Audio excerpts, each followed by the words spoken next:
Going live! Twitch chat. Show me. Show me the people. There we go.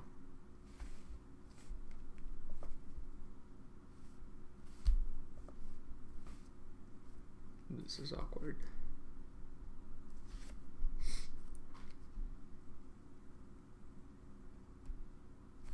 Alright.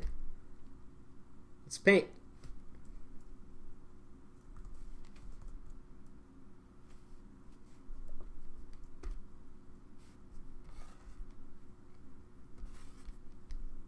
Let's move this out of the way. Sup, guys? Let's draw some stuff.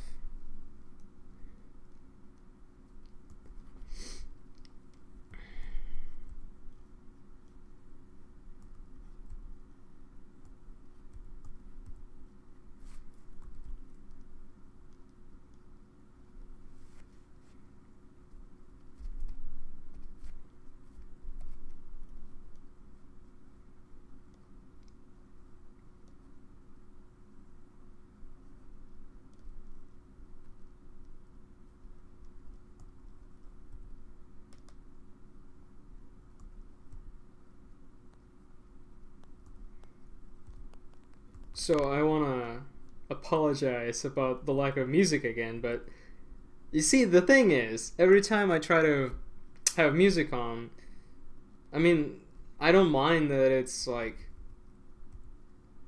blocked by, or like muted by Twitch, because then I thought I'd just put it up on YouTube, right?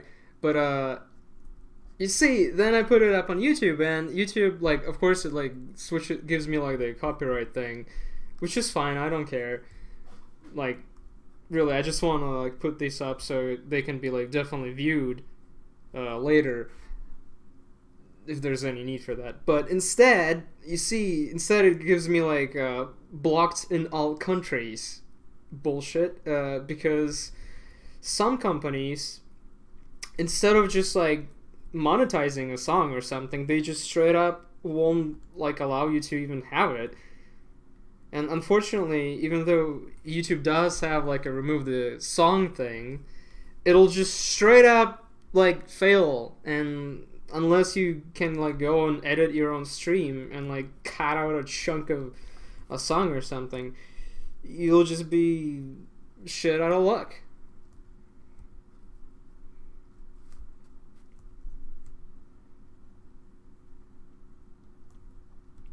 So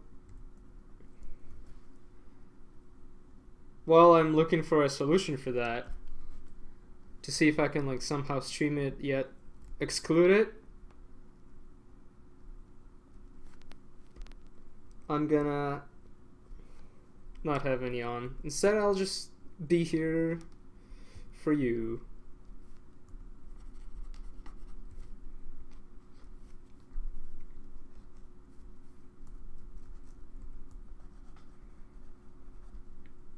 I just watched a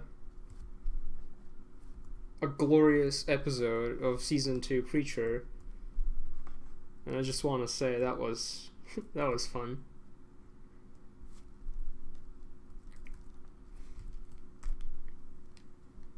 Hey man, thanks for the host. Have you watched Preacher?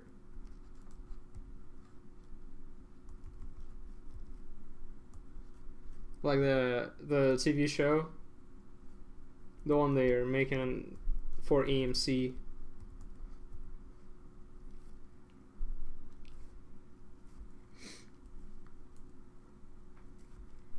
Let's put the camera down a bit. Let's see if that's better.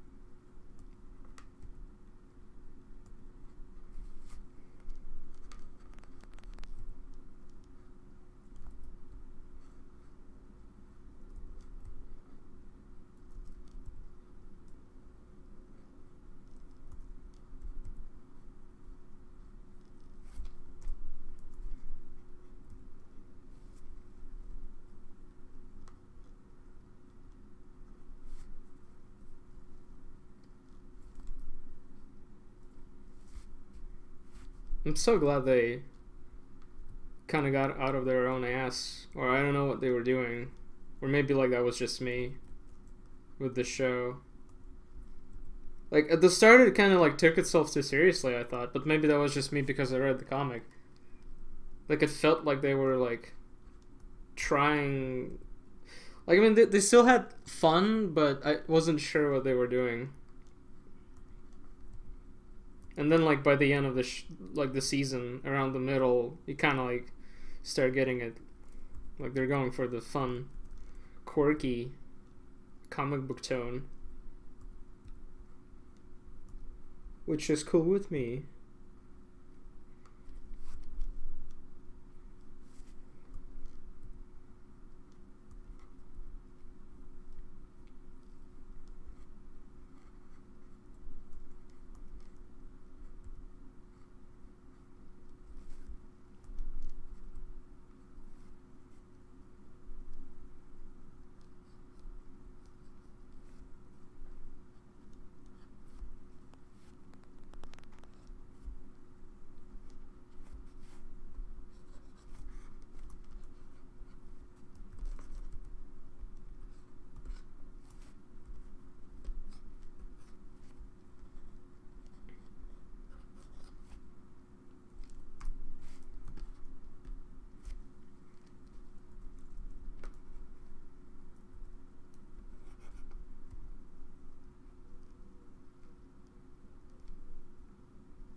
Gotta say, Ruth Negga as Tulip is a surprise.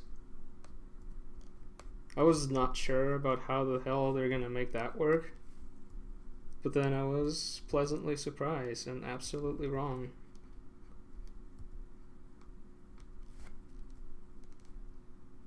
Absolutely fabulous Tulip. In fact, I think I like her more than in the comic. She was kind of like just a woman in the comic. She's way more of a character in the show. At least I think so.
See, now I'm discovering that I am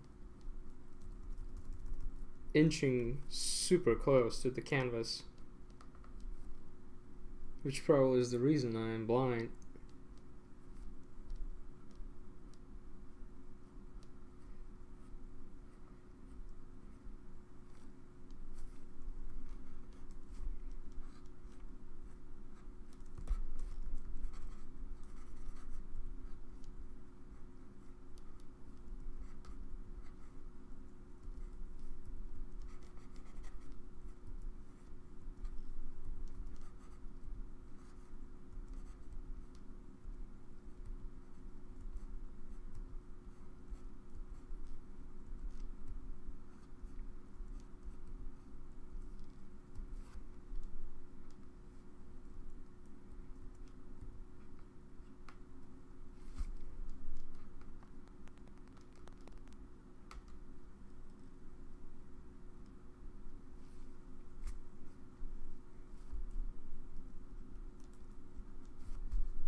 Hello.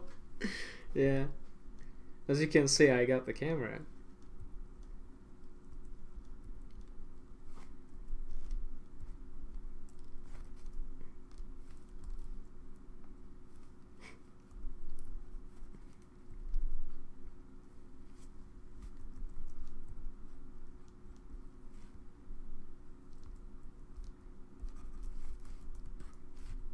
Man, I gotta work on my tendency to like inch super close into the screen when I do work on it.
Doing fine.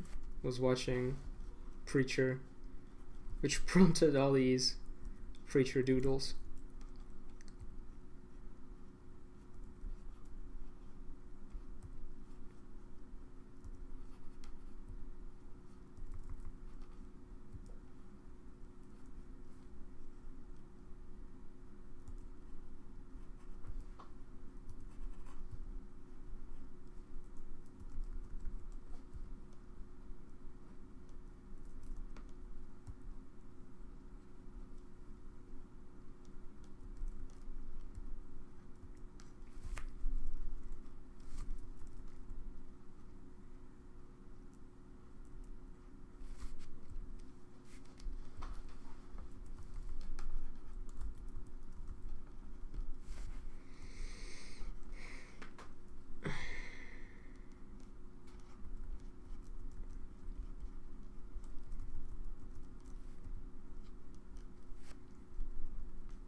I have this like idea, like taking the juicy custard doodle, and then like making the rest of the company Tulip, Cassidy, and like putting them all together, so they like form like a trifecta.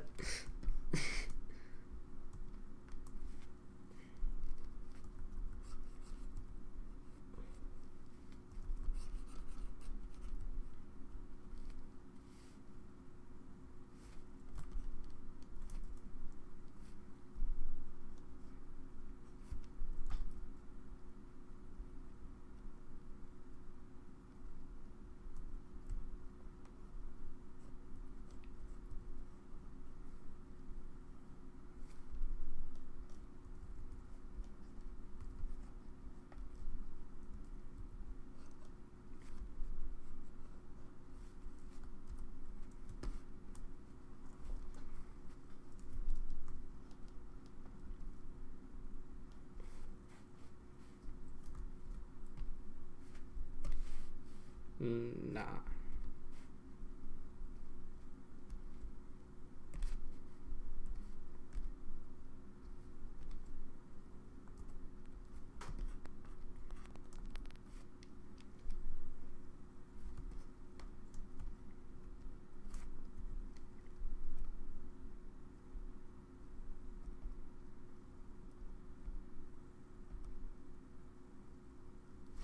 Hey! Thank you. How you guys doing?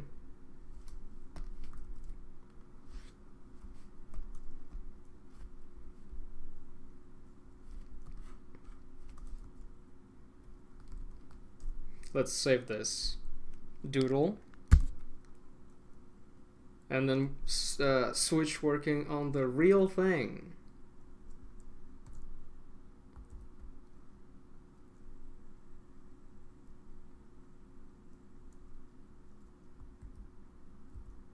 There we go.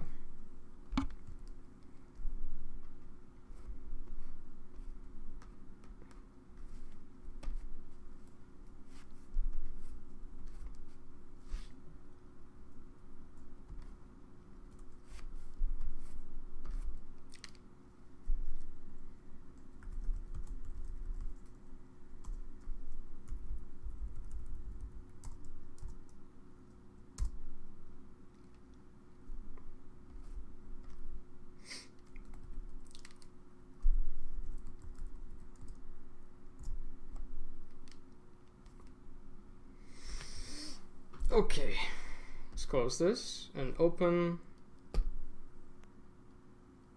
the actual thing. And also, yeah, I will switch to the main screen because that's where everything is.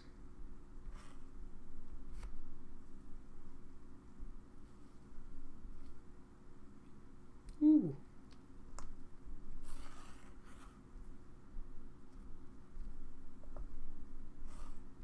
There we go. Move this here.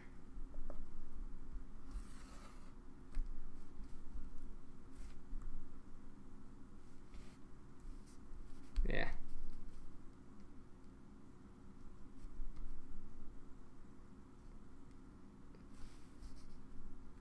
Yeah.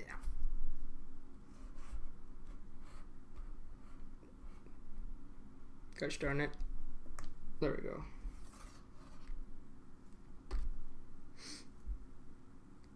Like, like Tom Holland? What? Who the hell is Tom Holland again? Oh, that guy. The Spooderman. That's cool. Spooderman is a cool dude. Dude, that's like nothing. You should see me have a lot of tabs. That's... Oof. When I have a lot of tabs, it's You can't see the icons on the tabs. Now that's real shit. Okay, so where was I? I forgot. Ah, yes. So last time we were working on this,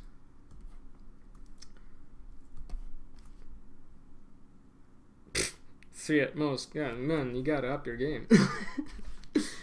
Last time we were working on this. Yeah.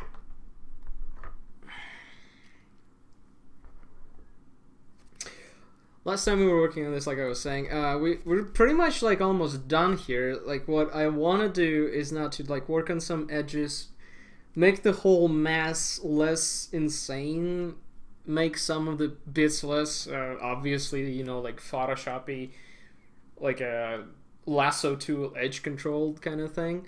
Work on some like little bits in the cloud. Let's see what else is there, and then like do more on the pinkish background tree thing. Thanks for the compliment, Troy. Butt soup. Yeah, now you get to see all the squinting, like I said. Geez, I can't set it up so it's like not stupid, or I'm not stupid. Okay. Fundamentals, which fundamentals? Okay, so here's how this works. Whatever is most important to you. I'd say, like, if you want to do characters, learn anatomy and figure drawing first. Like, don't really like think about rendering. Think about just like what I was just doing with Tulip, right? Just like do that. Like no rendering, just do drawings. Like maybe like add a line to differentiate which shapes, which size, or which plane you're drawing. That will be easier for you to think in 3D. Like learn perspective and figure drawing. Like, you know, like gestures. That would be the first thing to do.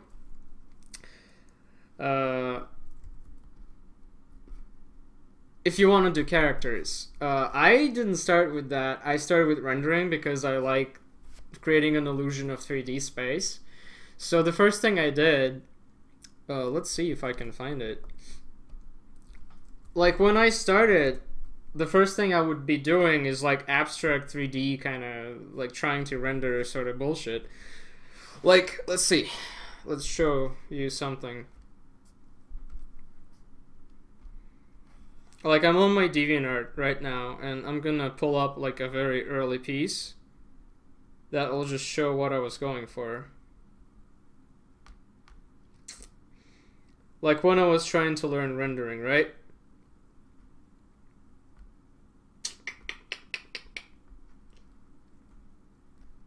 Well, this is like a good example. Yes. Right, you see this, guys? This is like an old piece of mine. Two things I was trying to learn here. One is rendering, and specifically, you see how all the shapes in there are like kind of like trying to have some value. I would try to like have like lighter areas, darker areas, try to push it and make it like 3D looking.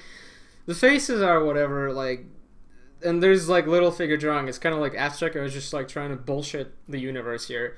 And the second thing I was trying to learn colors. This is after I already played with black and white for a while, so I just like added like a color layer, a multiply layer, and tried to like push some things and try to make it look colorful.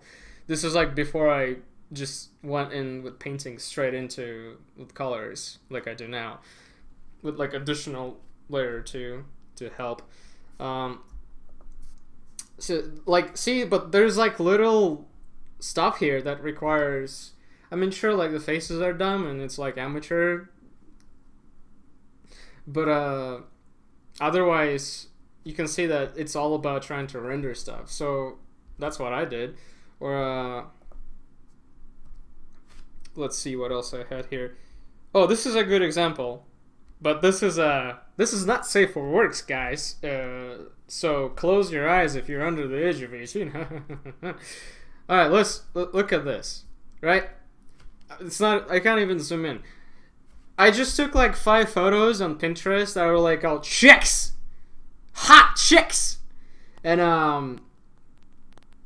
and I just render them. I just copied them. Like, you can do the same thing with like a vase or something. Like, just find like some kind of image and you just want to copy it. If you're learning rendering and you don't want to, like, you just want to focus on rendering specifically and not like bother yourself with perspective or colors or anything, do this. Black and white study of something. Like, if you're just beginner, like, learn simple things like a simple still life, right? Like a vase or a shape or a skull or something. Maybe a skull not so much, it's not as easy. But then you can like just do this. Like, take like some hot chicks or some cool guys in armor or whatever you're into, and then just like black and white render as close to real life as possible. You can even take the image and desaturate the colors to make it black and white, and you just copy it. That way you will learn how to render, how to get like as close to the thing as possible. And like, let's see what you were saying. Concept artists. If you want to be a concept artist, I'm gonna be like straight up honest with you. I mean, I'm not a concept artist myself. I'm not like in the industry working this shit. But what I see people do, like most of the time, they're not like particularly into like high quality finished render. It's all about like, a lot of them photo bash, a lot of them use textures. It's all to like deliver the product as soon as possible, which is the most important thing. They need to visualize ideas first, and then like, this is what I'm doing. This is not like a thing you should be worrying about if you want to be a concept artist. These days, concept artists also do a lot of 3D, mind you. Like, 2D is gonna die out, man, because it's like straight into 3D, straight into modeling, so like an actual modeling artist can take over in production and make the actual model. But you need the fundamentals. And as a concept artist, you're not necessarily gonna be do characters. Like, only like one character would be doing characters, and one dude would help him. There would be like a senior and a... But you need like everything. You need like vehicles. You need props. You need like whatever, like creatures. Characters too. Environments are great if you can do it, because there are not a lot of environment artists, and the ones that are in are great. Armored bikinis have the best stats. Like, I mean, to me, copying a thing is easy. Like, it's just like, it's the simplest thing. It's such a simple task. I mean, it's hard. It requires a lot of skill, but you don't need to think. You just like look at it. You look at the image that's in front of you. You look at your empty canvas, and then you just turn the printer on. Like, it'll take a while for you to like learn how to like achieve the closest result. Like, yeah, props environments, like, some people start, like, Kyokai Kotaki, which is one of the, like, the hot shot, like, concept artist dudes in the industry, whom I haven't heard of in a long time, who worked on Guild Wars 2, Destiny. He's great. He started by being a texture artist. Like, let's see.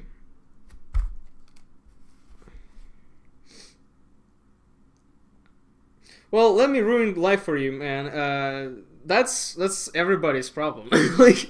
like, but yeah, imagination is too good for drawing skills. Like, everyone says that.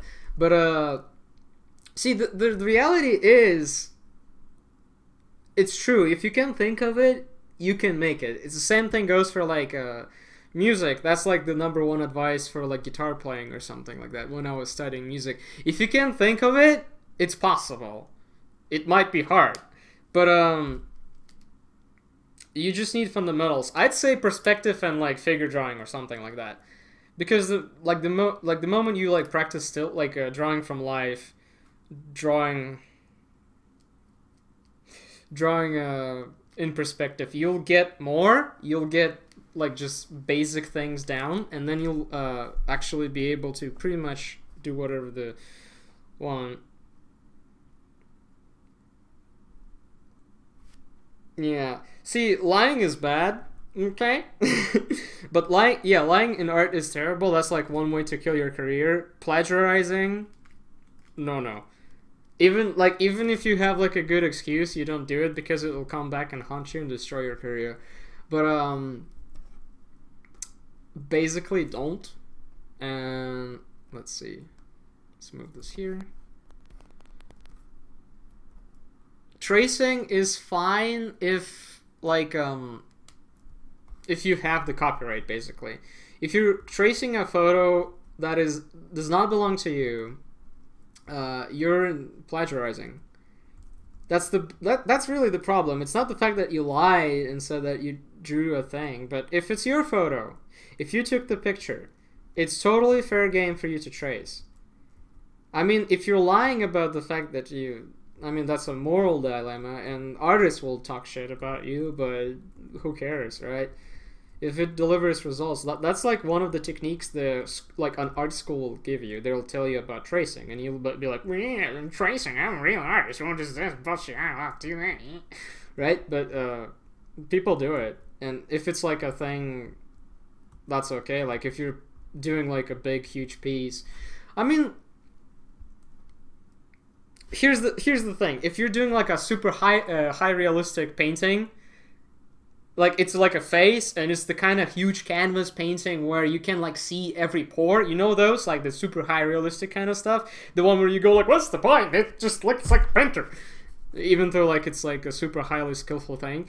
So maybe it doesn't matter, I don't know. But if you see that kind of stuff, like, you can totally take a photo, blow it up on the canvas on the wall with a projector, and then just trace it. You can like try and draw it out, like, you know, like those like drawing things they teach you in the school, and like an art school, when you like make it into a grid and copy like point by point, try to recreate it. That's a waste of time. Just put it on the projector and trace it. You're gonna paint it anyway. Who gives a shit? Like, it's more like cool if you do it all the way by hand, but time is money.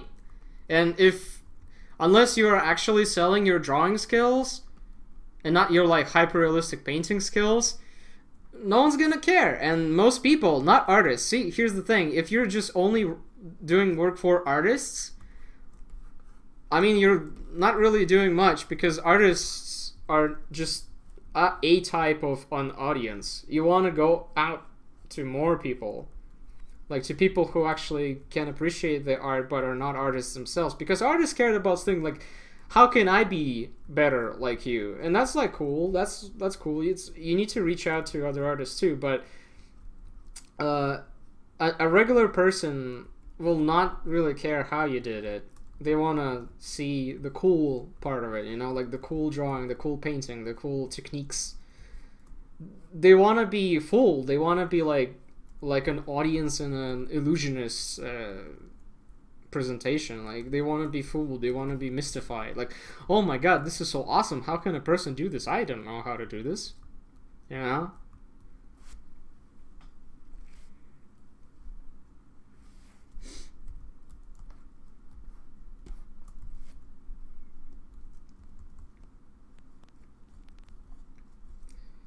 So what I'm doing here, I'm going over like these super clean edges, and I want to kind of make them less obviously photoshopped.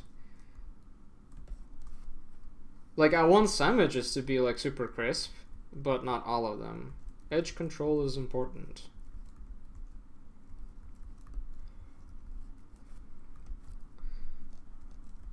And I mean, these are not like the super focal point, right? So who cares? Like, and it's smoky, so the more like it's kind of like lost and vague, sort of like the more texture it gives, the more effect of just kind of being confused and lost. And what is this? What is this thing?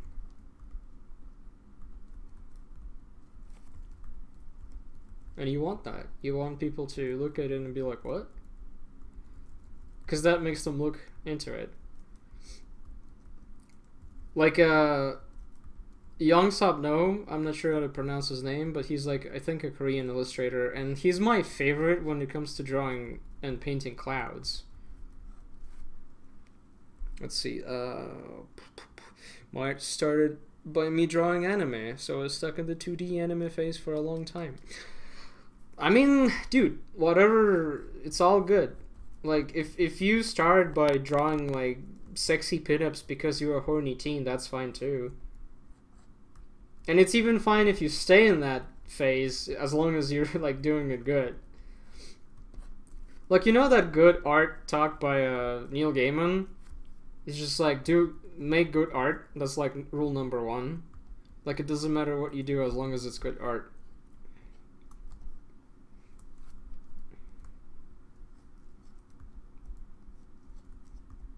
Like, there's so many porn artists, especially from the Asian bloc. Like, you know, the South Korea, Japan, Taiwan too, China. They're so good, and so many of them do porn. And, like, it's amazing to me because they'll have techniques surpassing professionals in, like, entertainment industry in Europe, but they just straight up do porn. And not just, like, classy porn or something like that. It's just, like, straight up the worst kind of porn you can think of. Like, you know, like, whatever, like, food fetish, fan art, Rule 34 bullshit you can go for. Gender swapping. But their skills are like, whoa. Knee inflation, yes! That's the best! The best kind of porn.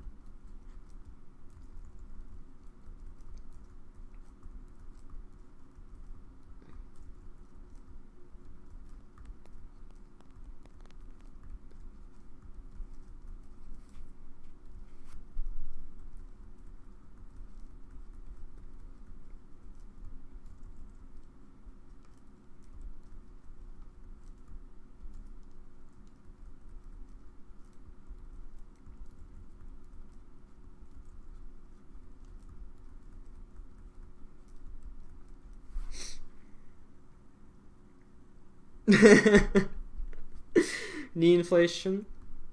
Yeah. Sometimes I wonder if that was genuinely made or like it was like a joke. Like I think it might have been a joke, but never really know. If there are people in the world who like being shit on, then knee inflation could be a thing.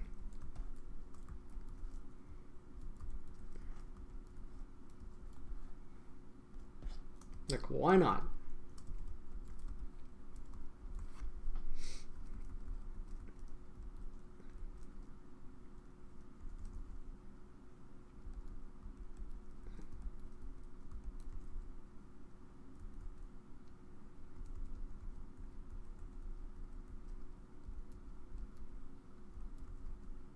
Let's see if I can actually close some tabs.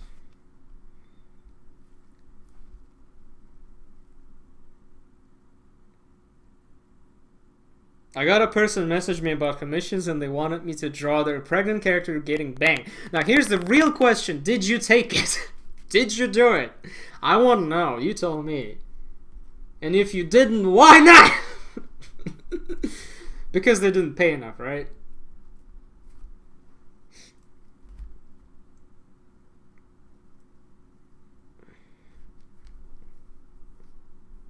Yeah, like I said, why didn't you? On principles? Because, you know, I would have done it if they paid me enough. I don't have any, like, upsets about that kind of thing.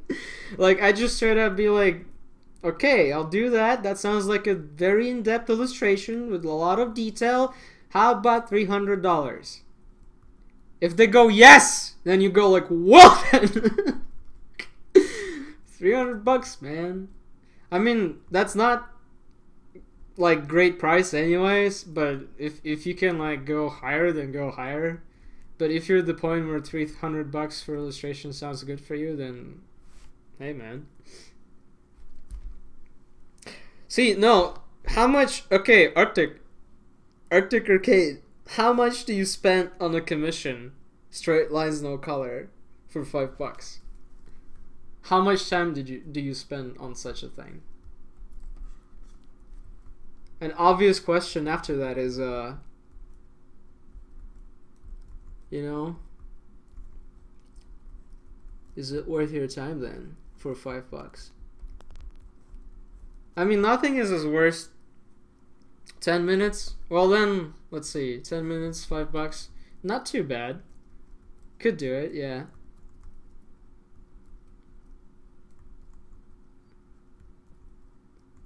The question is like, could you spend the 10 minutes better then?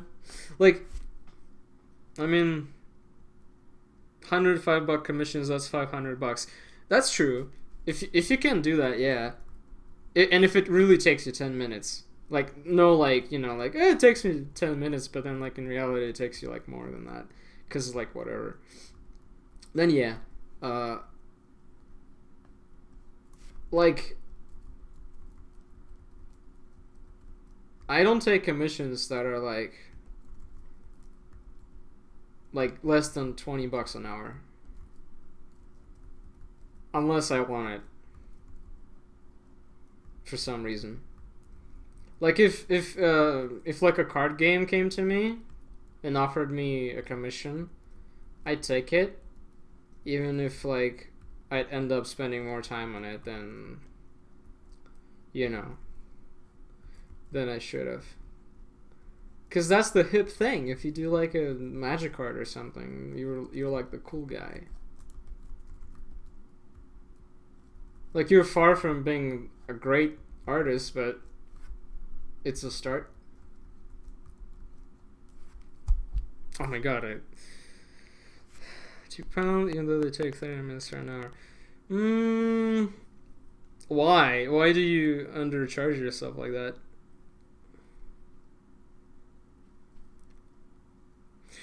From someone in the industry, what do you think on just porning all day instead of working in some kind of big name studio? When you say porning all day, do you mean like drawing porn? Like if I was sitting here painting lewds?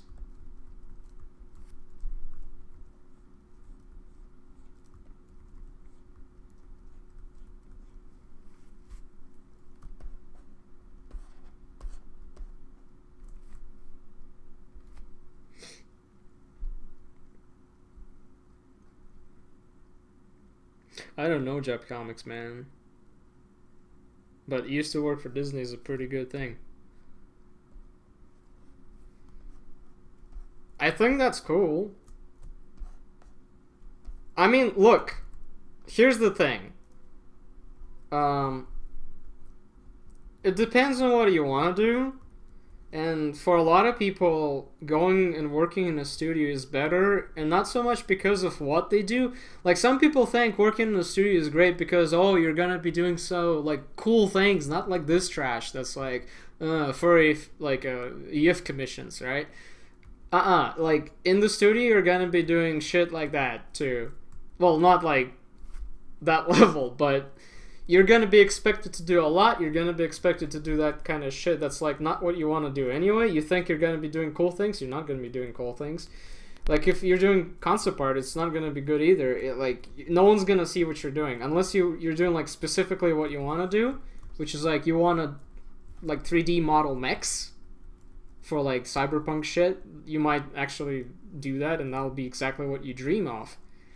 But most of the time, people in the industry go in the industry because it's a secure job, not because it's like a thing they want to do, you know? I mean, they start thinking that that's what they want to do, but really it's just like a secure position with a secure income, and you're safe, and your parents will be like, oh, he made it. I don't have to worry that my son is a fucking failure as a human being. Because he draws shit all day and earns no money. Because then you like just tell your parents, I have a job. I draw all day. I get money. No, I don't need help with groceries. You know?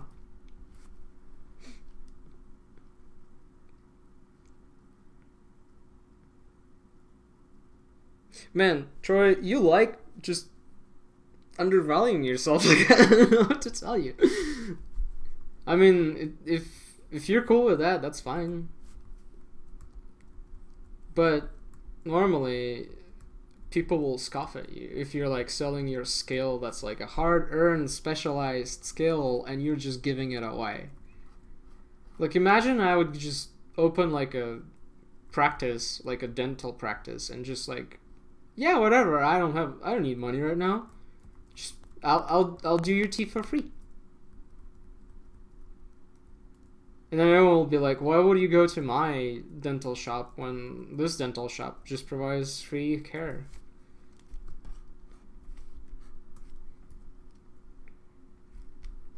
I don't need help with groceries. Not right now.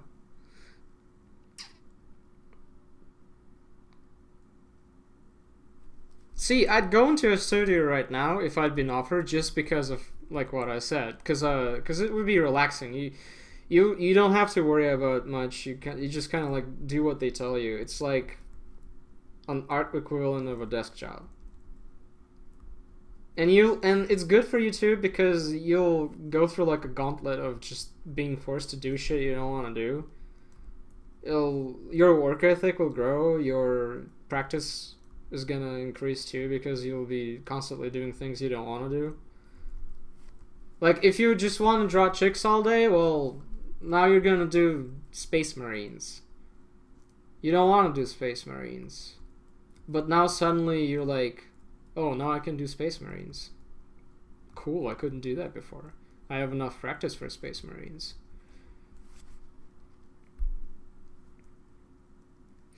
Sikra is a good start, yeah. Like, basically, Sikra, Proco draws, all of those are great start. Control Paint is good too. See,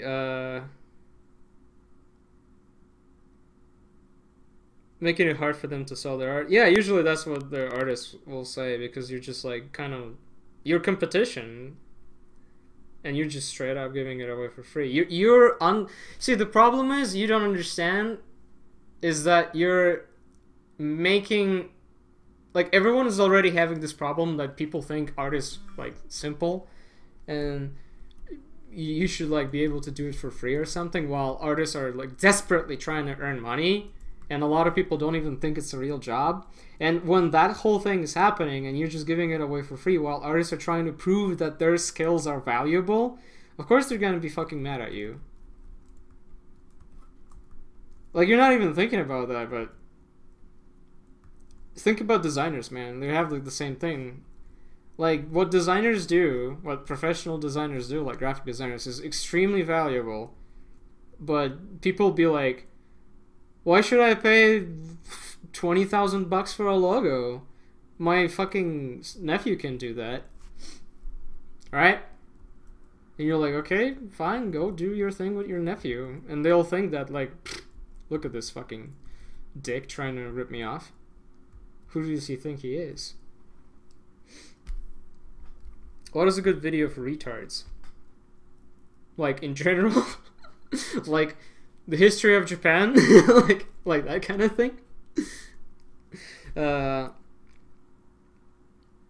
want to read this. I stopped taking commissions because drawing ugly characters made me lose all motivation. Dude, I love that, because yeah, sure, the character designs are stupid, because usually the people who come to you with their OCs don't have like character design basics. They like design the character, they just like want it to look nice, but they don't understand that their design sucks too. So what you can do, and what you should do, I argue, is to like kind of sneak into the design elements of the character.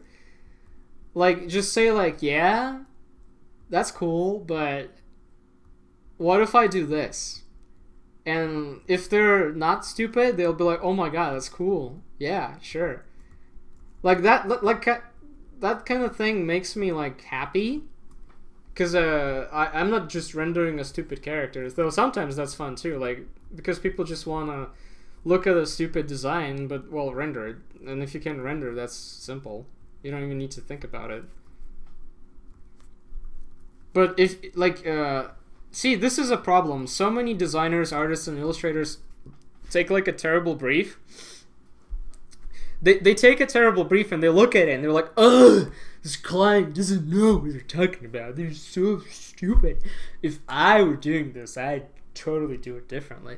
And I mean, that's cool and all, but you're not...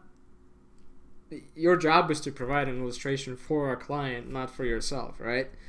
So really what you need to be thinking about is like, how can I show this client that maybe what they said isn't exactly what they want? Because they might not know.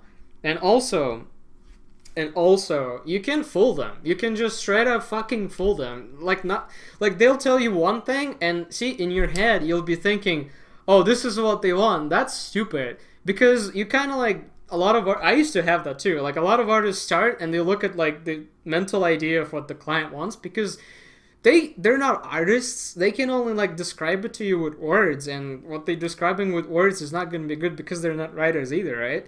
So it'll be the stupidest written description of something awesome in their head, you know? Like, you have this cool, awesome OC, and it's a guy with a gas mask and a coat, and he has guns, so many guns. Oh, so cool, edgy. Oh, he's gonna be perfect for my teen novel, right? And then he tells you a guy in a coat, gas mask, and guns, and you're like, that's the stupidest thing I've ever heard. It's like so generic, right? But this is your job now, to kind of convince them that, and yourself, that what they said is not what they meant. So like you give them what they want. You just have to, like, to yourself explain what's a cool thing and how can the description in the brief be kind of transcended to a new level. Like, this is the simplest example. I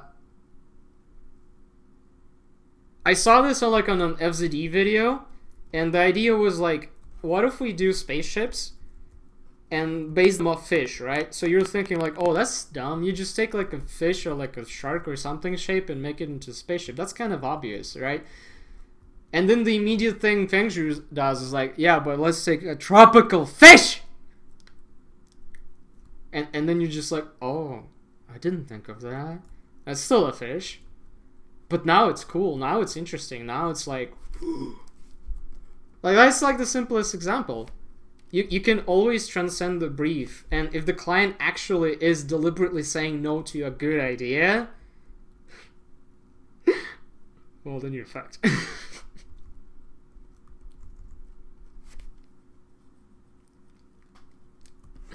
Well, yeah, man, tropical fish.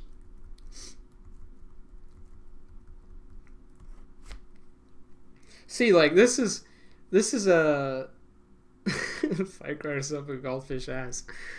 Yeah, whenever like a dude who wants a commission, like on DeviantArt or something, like that kind of client, like it's a private client. Even if they have money, it's still a private client. And the private client, it's not like a company or something. They'll ask you for the things that sound stupid. Because most likely they're like, okay, here's the thing. I really appreciate the guy who did this commission for multiple reasons, but one of the reasons is that their description was vague as shit. It was very poetic. It was very like, you know, with words, not like motions obviously, but it kind of leaves a lot to interpretation. And that's what I like to tell myself, like, keep in mind that the brief is open to interpretation. That's your job. You're the eyes, and it's your fault if you're looking at the brief and you're imagining something stupid. Like, try and look at the brief and see the coolest possible way, you know, that this could be an example of. Like, you know, like, there's like a YouTube channel or something. Yeah. Like, you know, like how there's a YouTube channel that's like all like a plot of a movie explained badly, right? It's like that. Like, imagine like the coolest movie that has the worst like blurb. Right?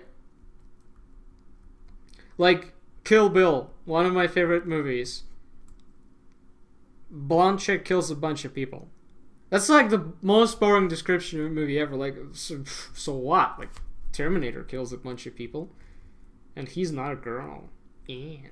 Right? But But then when you look into it, it's a great movie, and the blurb doesn't do it justice. So what you want to do is to like try and imagine what the client said in the worst possible way and think of the best possible interpretation of that. Like, basically, if they're saying something but they didn't say anything about ninjas, maybe it could be ninjas.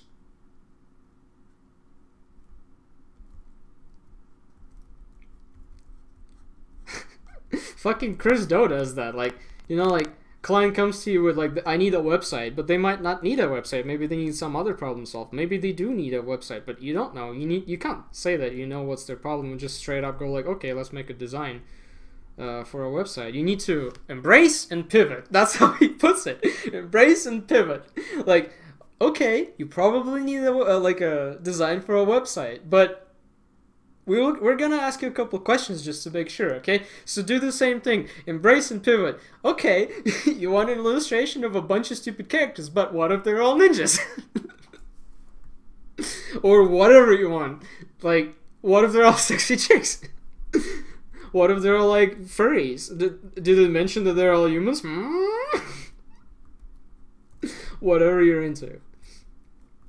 And like I said yesterday, if a client is coming to you for your shit, they came to you because they saw your work and thought you were cool. So you want to do what you would do, not what you think the client wants. You know? Like, if they're describing what they want, but the keyword is in your style. Even if they don't say it, you should do it in your style. Like, how would be the best coolest way for you to do that, you know? For you specifically, how would you do that? Like, even if the brief sounds like something you wouldn't do, well, how would you do that? Take it as a challenge, you know?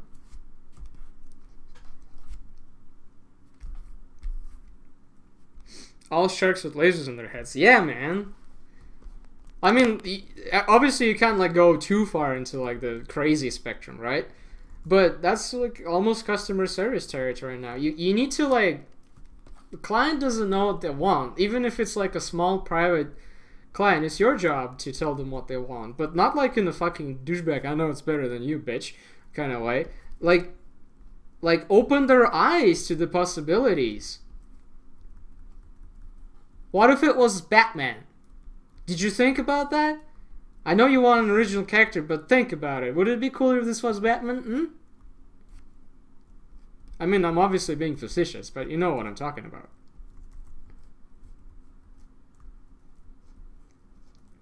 So, like, this illustration too is me taking the description of two characters and what would I do if like I was like an art director. And by the way, let me read this thing. Someone tried to commission me to copy someone else's style because the person they wanted was like $300 for full body and mine was like 10 pounds. There's no way I would replicate that kind of art in the first place. Well, see, that's like the only time when you're like, I mean, it's a thing. It's a thing that exists. A lot of people want someone's style. They'll approach you like, hey, can you do this guy's style? And I mean, in some cases, it's fair game, because if you're a dude who grew up looking at like Frank Frazetta and you want to draw like Frank Frazetta, it's not entirely unfair for someone to come and ask for you to do a thing like in more of a Frank Frazetta style, because you already kind of like do it, and you know, so it's cool. But that said, if it's completely different, unless you need the money, and it's totally fair if you're copying someone's style, if you can do it, because you know, like when you're like trying to make ends meet, you take all the work you can, which is totally understandable. But and that happens a lot, especially like with like in the card, like, you know, like the game card industry, they'll be like, oh, we need this, but we need this guy's style, and usually they'll point to someone extremely awesome like Ron Jia or Dave Raposa at this point, right? But there was a time when Dave Raposa was asked to copy styles. Like he would say that he was asked to copy Karl Kapinski.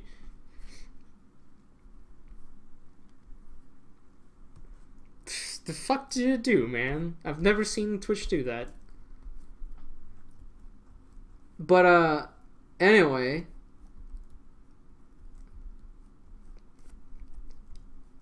the thing is, if you can copy a style, it's not super cool, but it's fine.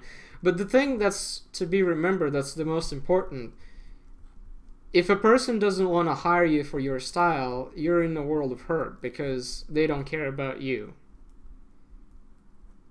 Like, I was talking about this yesterday, I think, or the day before.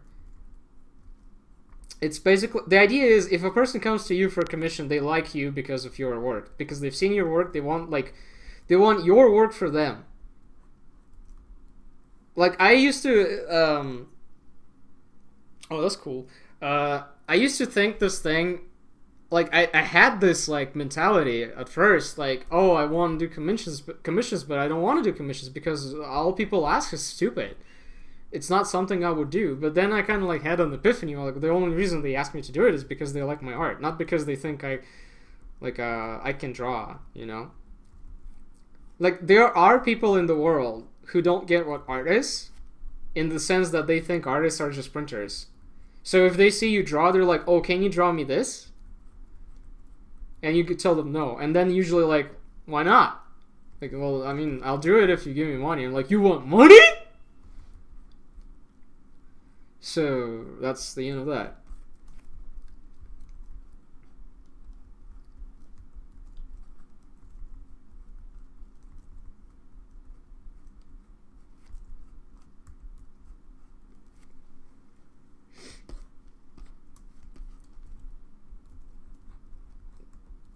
So, like, basically what I'm saying is, like, take commissions gladly, with the implication that the person just wants your art. And your art is the important thing here. They want your style, they want your technique. If they're asking for something else, then they're not really asking you for a commission. They're asking someone else for a commission. They just think you'll do it cheap. And at that point, you just ask yourself, like, is this worth my time? If the answer is yes because you need money, then no one can blame you. You know, the world is shit! Terrorists are everywhere! Millennials are buying too many avocados instead of buying houses and diamonds. Fucking idiots, right? Shape design is hard because graphic design is hard. Because you gotta get used to it. You gotta start feeling it. Because that's the truth. The more you like know about it, the more rules, quote unquote, you internalize, and the more like influences you internalize, the more like you just feel how it's supposed to be. You know?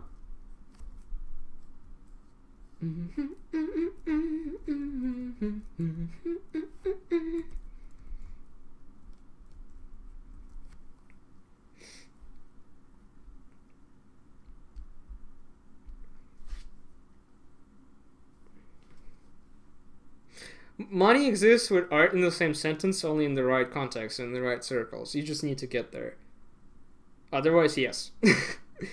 Let's see. I've been trying to design these characters for like an hour. Why is shape design so hard? How do you write a character brief? If you're an artist, there's no reason for you to write a character brief.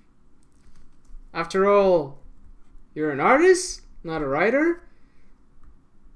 But if I'd like talk to a potential client, and like if I'd like write a blog, you know, like a blog, like what to write to get the most out of your artist.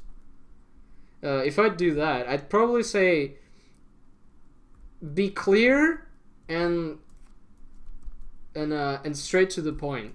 Don't waste too much time on unnecessary details. Leave room for interpretation. Like, I mean, if an artist is good, they'll fill in the blanks. If they're not, you need to tell them that they can fill in the blanks. Like, for example, if you're doing like a pirate character, right? You don't tell a person that they might have all the booty and loot and all kinds of like little like design elements and design language from visual library on their body, like around their like torn clothes, you know, like they've been out in the sea for a while. Like, you don't describe that. The artist should like apply that because they know what they're doing. If they don't, then I'm sorry.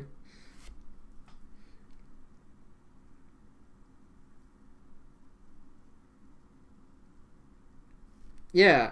See, it's a really good idea to leave.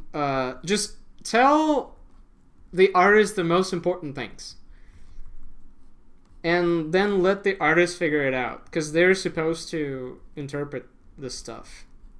If you tell me vials for heads, I'll spend some time looking up all kinds of vials that are out there, and then trying to like imagine different ways how like vials can be attached to the head. Like let's look at here. Like this is a girl, right? Like this is her body. This is her hand, and this is where her head's supposed to be. So like what is a vial? Let's say this is a vial. This is an obvious answer. But what if a vial is like a science vial and it's like sideways? So it goes like front, like a tube, and back. Or some shit like that. Like, explore. Play with it! Like if you were a kid. That's where the art comes from.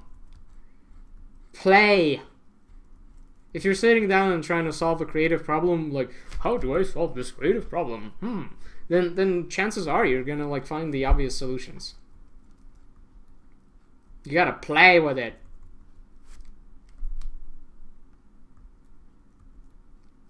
Have fun, make it moan.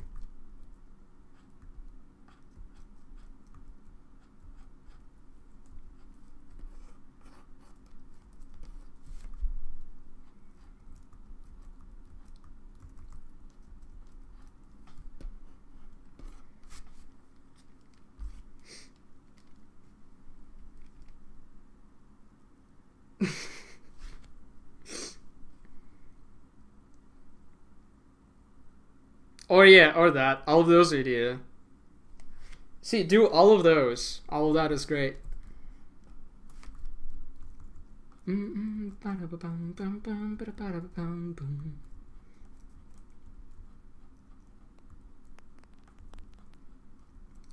name of the YouTube video for this is now Vials for Heads. Thank you.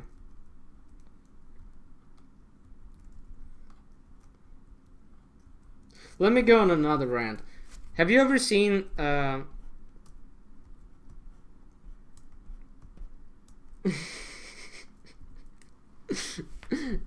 New Time for You? I don't know, man. What is your budget? Normally we do news for this much. Is that something in your budget? See, that's how you start it.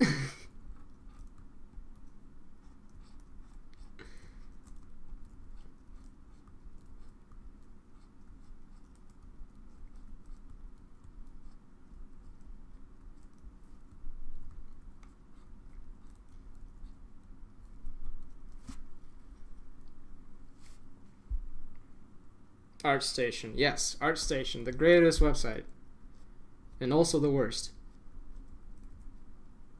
But it's all fair game.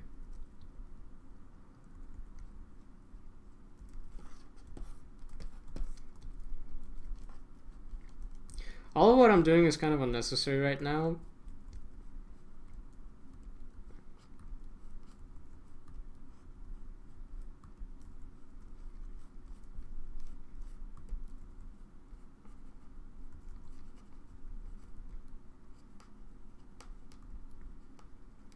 So I should like do the same thing but faster.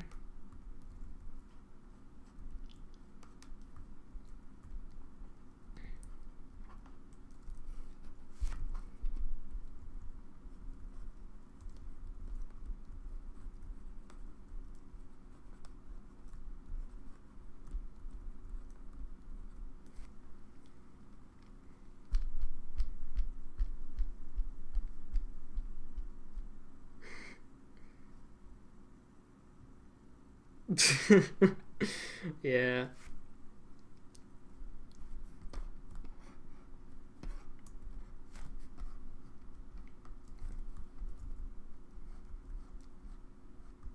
Like open a new style of dominatrix. Like You should pay me to paint me, you little pig. You're just my personal selfie, bitch. Something like that, yeah.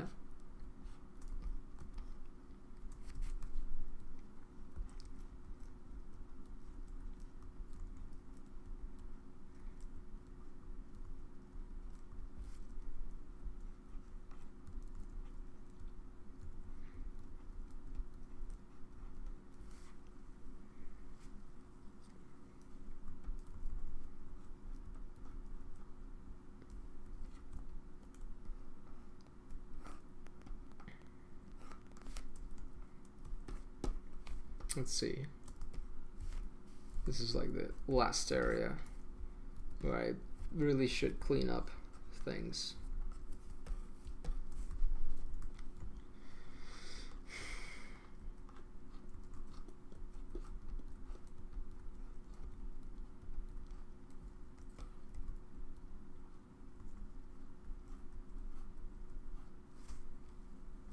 I wanted to rant about something, I forgot what.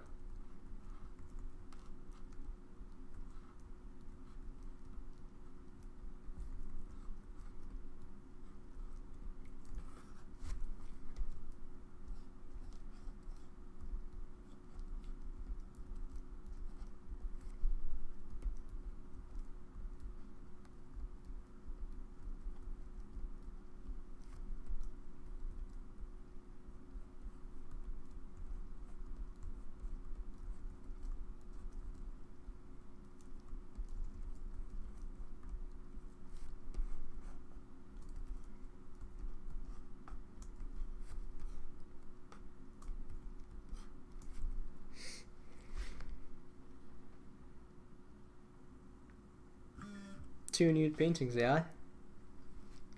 Well, I mean, they are nude. Somewhat. Like, what do you consider nude? Like, does it count as a nude painting if there are no genitals?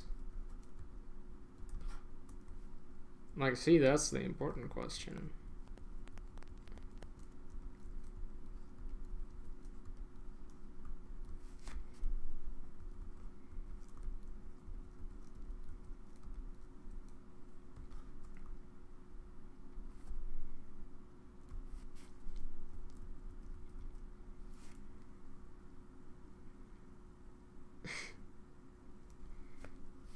Someone asked me to give a crit to their work on DeviantArt, and I was like, okay, I was like, sure, I'll do it.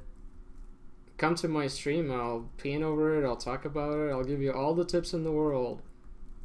And they said, no, just leave a comment under my deviation on DeviantArt.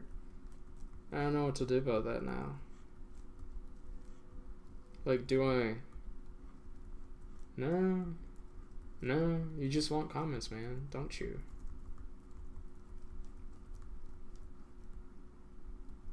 If you really needed help, if you really wanted help, you wouldn't do that.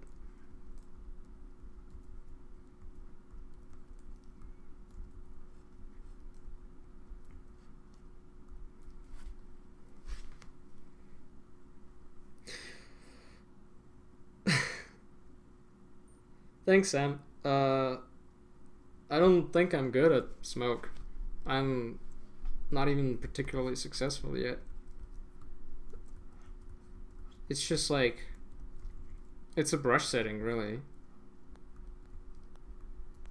Well, it's not really a brush setting, it's me, but you just gotta control the edge, man.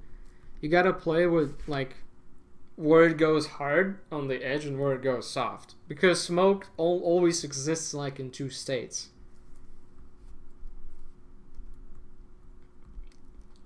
Like, sometimes like it'll have a hard edge, sometimes it'll have like a soft edge.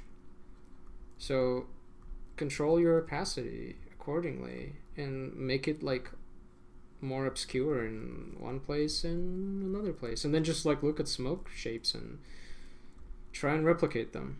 Like, everything has a pattern, like everything in nature. Find your way to kind of simplify that pattern.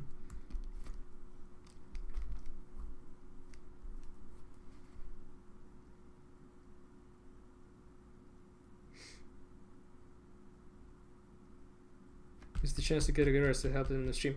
Well, because I asked them like what are the goals? Like, you know, like I want to help people. I want to do like quasi mentorship shit, you know? And I don't want to charge for that. At least not yet. And but when you mentor somebody, you need to understand what they want. Cuz otherwise you need to understand where the person is coming from. So I asked them a couple questions. I thought they were young based on their art because it looked really kind of amateurish. But turns out they're not. Turns out they're like in their 20s, and they said they did not want to pursue it as a career. They already have a job in their own way, in their own words. But they just enjoy it as a hobby. So I'm like, then fucking, I don't know, man. If you enjoy it as a hobby, then what do you even care? Keep enjoying it. Like, they didn't even know how to answer the question, what do they want to achieve with their art? Like, what are their art goals?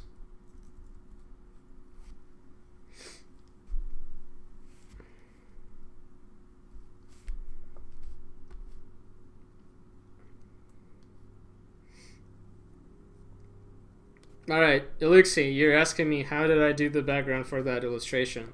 With money! They paid me! So that's why I took enough time to render that shit out. I mean, it's really like, you just pick a couple colors that work, and then you create like a texture. Like, there's like a part of that illustration where it's like kind of blocky and kind of triangular. In that sense, I just started doing this. Look. Like, I had this brush, and it's like a square brush. And you just need to know your brush, man, and create shapes with it. Like, which shapes are easily created with one brush or the other. And I kept doing this.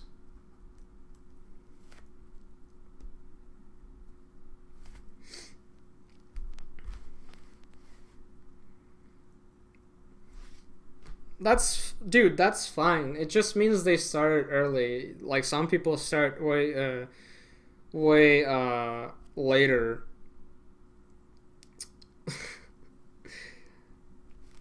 You just need to kind of sit down and take your time to get good. Get good. And then, here's the thing. This is a thing, too. Like, keep in mind, like, what is good? Good at what? Good at art? What does that mean? Good at anatomy? You can learn anatomy. Good at composition. Also, you can learn composition. You can get used to making better compositions. That's something you can practice. Better at colors. Not a problem. You can sit down and do that. What does better at art mean?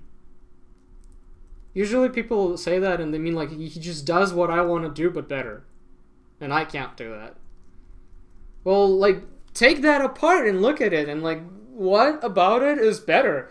Like, yeah, it's a marathon, not a sprint. Kill them all. They won't make it till the end. Poison their drinks. I mean, I find artists that I love a lot of the time, but I don't, like them for all of the things they do. It's very rare when I find an artist that's like 100% everything is perfect. I like everything about it, you know? Like, maybe I like their colors, but I don't like the style they draw for their, like, I don't know, characters. Like, their anatomy, or just, like something, like, their design sense is not really good, but their, like, technical skills are great. That shit happens all the time. I know it, like, feels bad when you see someone, like, in their 20s already, like, look like they figured it all out, but, you know, they just, like, started young. And then, like, I felt like that when I saw, like, people who went to, like, a music school as kids, and they can fucking sight read now, like, with no effort, like, yet you just come into the music school and you're like, fuck, like, this fucking page of notes, what do I do with it? This is, like, a whole new language, like, you know? Like, that's the coolest thing, because some people start young and they go into a jazz ensemble, and some people don't, and they go into the same jazz ensemble in like a music school, and then like half of the guitar players are sitting there and they open the page of the manuscript, and half of them open it too, but then they're like, you see the panic in their eyes, and then like the instructor will go like, okay, let's start, and 1 and 2 and 1 2 3 4, and then like half of the ensemble starts playing, and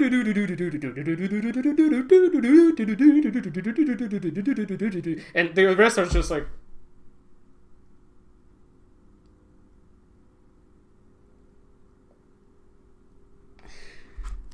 yeah. So you just kind of like, you feel bad, but it's fine. You're not like auditioning for a job, and now you're like, oh, I'm not gonna have that job. Yes, you're not. But maybe you'll have it next time. If you're in the school, then you're just in the school. You're there to learn, man. And when you're an artist trying to draw, most of the time, that's what you are. You are in school, you just don't know it yet.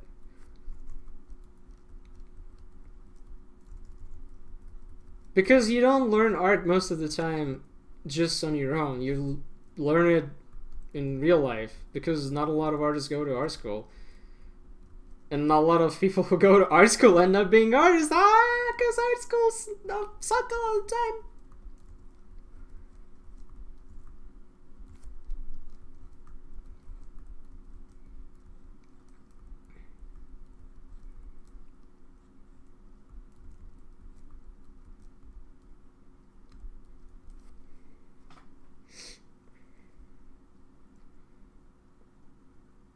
Yes, into realms. I have a YouTube channel. I'll leave it here in the comments. And what I do, I just put up these streams, I record them, and I put them on the YouTube channel. Or so I try, because sometimes the YouTube just will not let me do it. It'll be like, you have one song by Comic Christ on your Spotify playlist, and that will make it block your whole video for everybody, forever. Hold on, let me... There we go.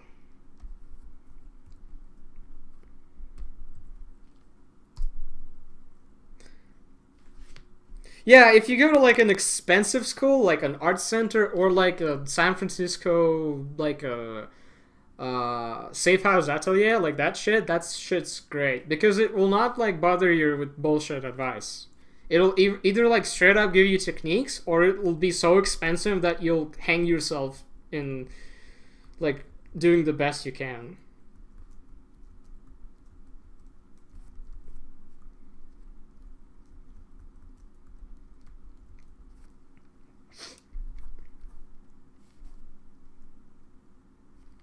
Let's see. I don't know what I said in that video, but thank you for clipping it, I guess.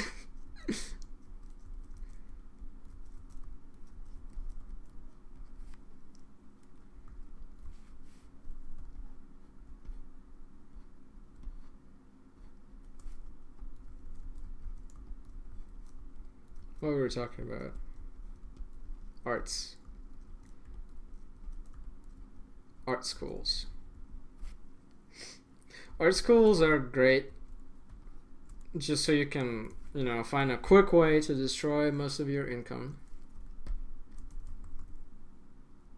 Edgy opinion! Alert! I mean, really the cool thing about art schools, sometimes you'll meet some cool people in there.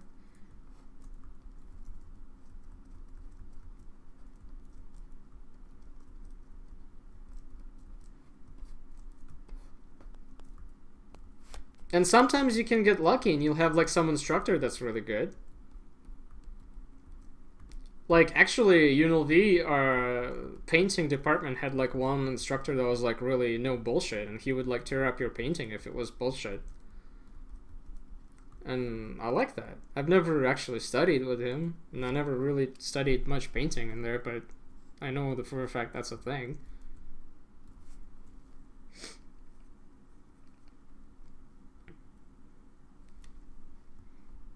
Dude, I don't know if I have it in me to look at my face. You know, I do the best I can not to look at my face. Because then I'll, like, start being self-conscious. And I'll just be like, and I'll feel bad. Like, why am I doing that? Stop doing that. That's not professional. Only an idiot would make that face. You know? You kind of don't want that. You want to just be chill.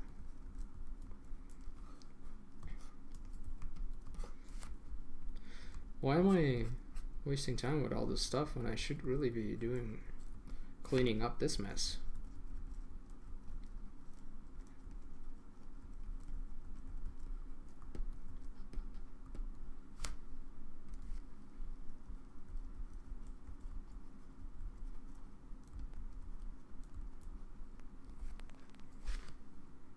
A facey face.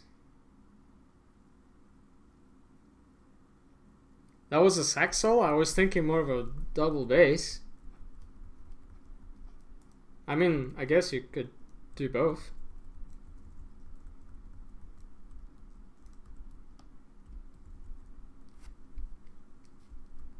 I mean, when I think sax solo, I can only think of Careless Whisper.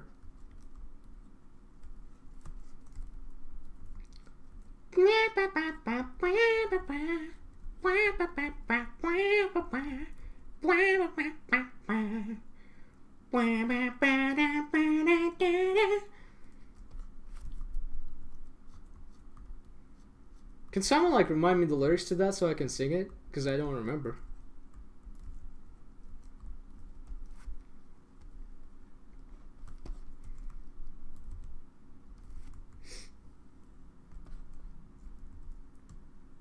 Well, there you go. You and me, man, too. I took music for realsies, too. What did you play? What instruments? Or were you like me and you were like, fuck instruments, I'm a composer, motherfucker?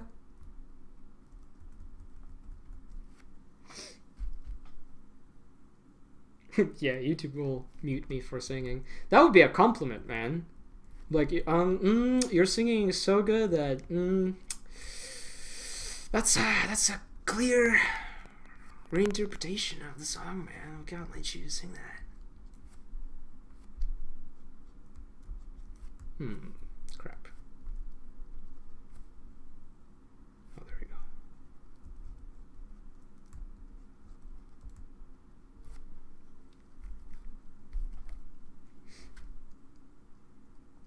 Front of the classroom waving sticks. She were a percussionist. That's cool. Did you watch Whiplash? I bet you watched Whiplash and either loved it or hated it.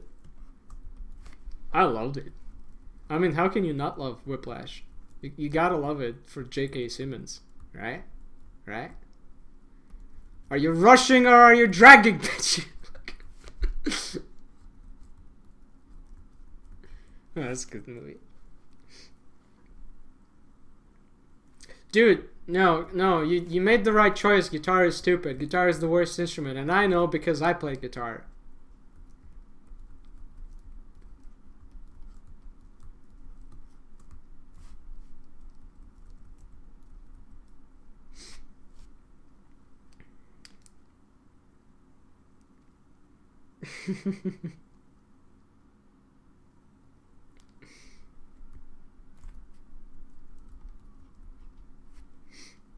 Alright, well, something's happening.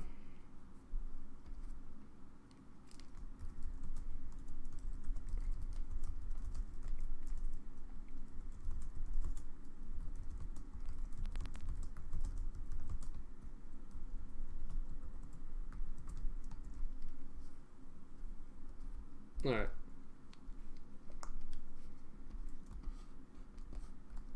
Alright, now I think I should stop wasting my time with all the stupid stuff.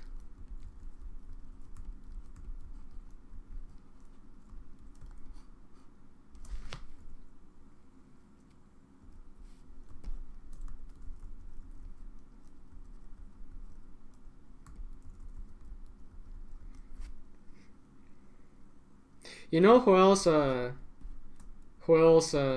Took music and became an artist? James Jean. James Jean like calls himself a failed musician, which I find interesting.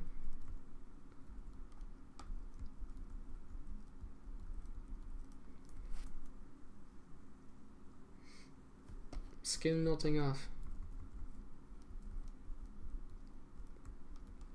It's really hot outside here for me, so I have a AC blasting all the time.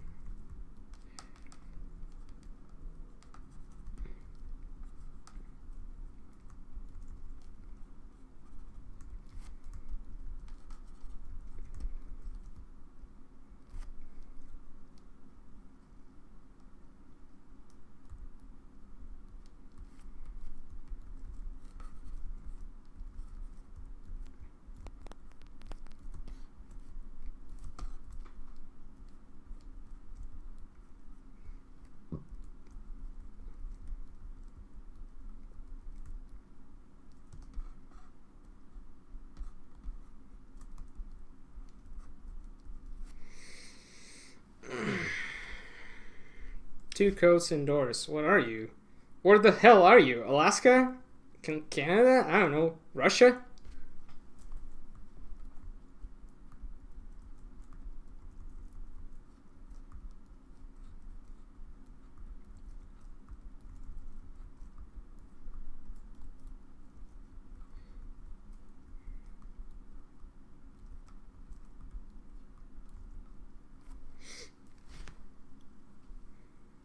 UK. Oh, yes. So, Mr. UK man, how are we doing on the Brexit? How's that thing going along? Tell me. Niflheim, yeah.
Chat amusement. Alright, hold on. It's going okay if people stop trying to stop it or interfere. It keeps getting pushed back, and I'm glad Labour didn't get in because I'm sure they would have cancelled it or really like they did our economy. Ooh!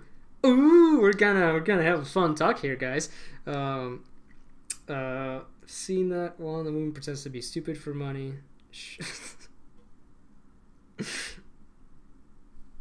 Yeah, see, I have like a policy that I really should never speak about politics or have like an opinion about politics. I mean, some things are hard not to have an opinion on, but like generally I do my best not to like get into politics. Because I honestly think I know nothing most of the time.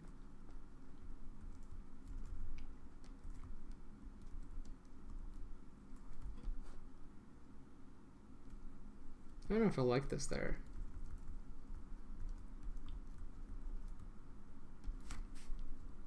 Guys, I want you to know that even though you can't hear music, but I do have music in my headphones, and right now it's playing Evanescence.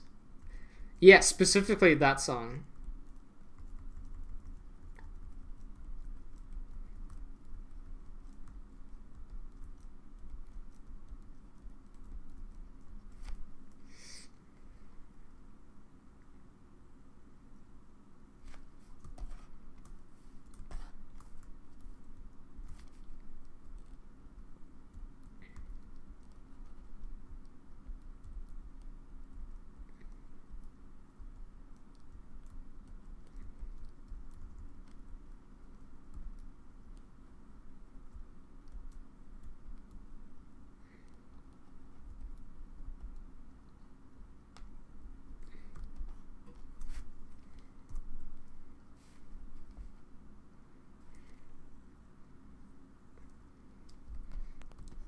Well, I mean, even though you like, uh, see, here's the thing: a lot of people have political opinions, when in reality, I find that most people don't really know the issue, or they know like only a half of it. And really, the problem is, a lot of the times we kind of only get like a half-sided truth about it. Like, think about it: everyone we know have a political opinion, so you're like, okay, you tell me what you know and what you think about Donald Trump, right? And they'll be like, oh my god, it's the worst thing. It's the worst thing. And you're like, yeah, everything you say makes sense. He sounds like an idiot. He acts like an idiot, and his whole cabinet is full of idiots, right? And then you like agree with them, and you don't understand how anyone can think differently. Same thing goes for the other side. Like so, tell me about Hillary, and the person who like is another opinion will start with his like side of the story, and then in the end you have only one side of the story. If you even try to like, breach out, usually you'll just confirm your bias. And all the media outlets do that too, because it's more profitable to be like partisan. It's more profitable to pick a side and have like a who's with us or against us thing. I fucking hate that. That's kind of like reducing all issues to like, well, let's have a fight. You think you know better where you don't. Let me tell you, 'cause I do. Alright.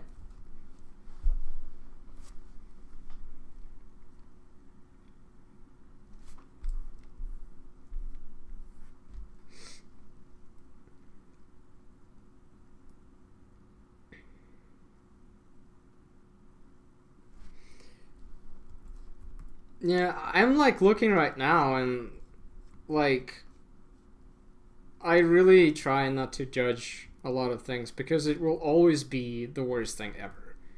And honestly, like let's be clear, a lot of issues, like if they're so fucking simple, like a lot of these issues, like clearly why are you doing this? You know, like, well, probably because it's not as simple as you think.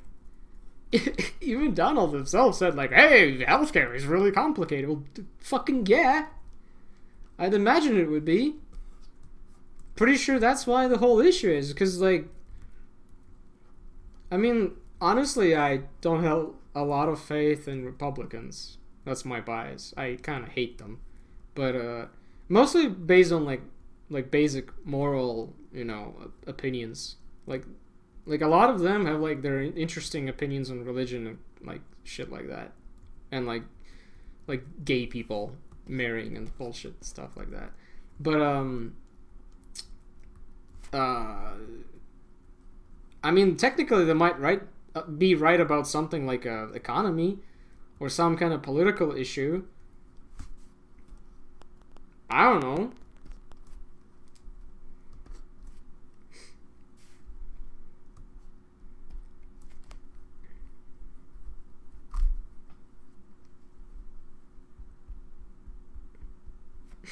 Comedian in Germany.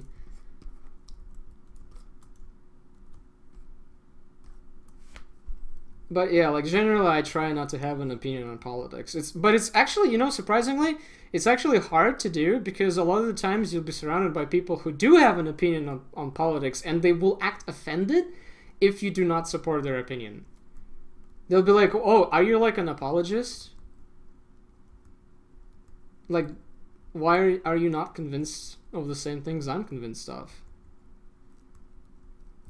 I mean, I do have a thing when I immediately try to like do like the devil's advocate thing in my head, like always. I don't know why, it's just like a mental thing.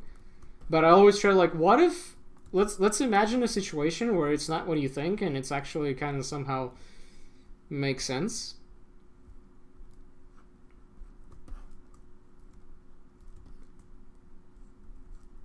Well, most people just kind of like separate and vilify.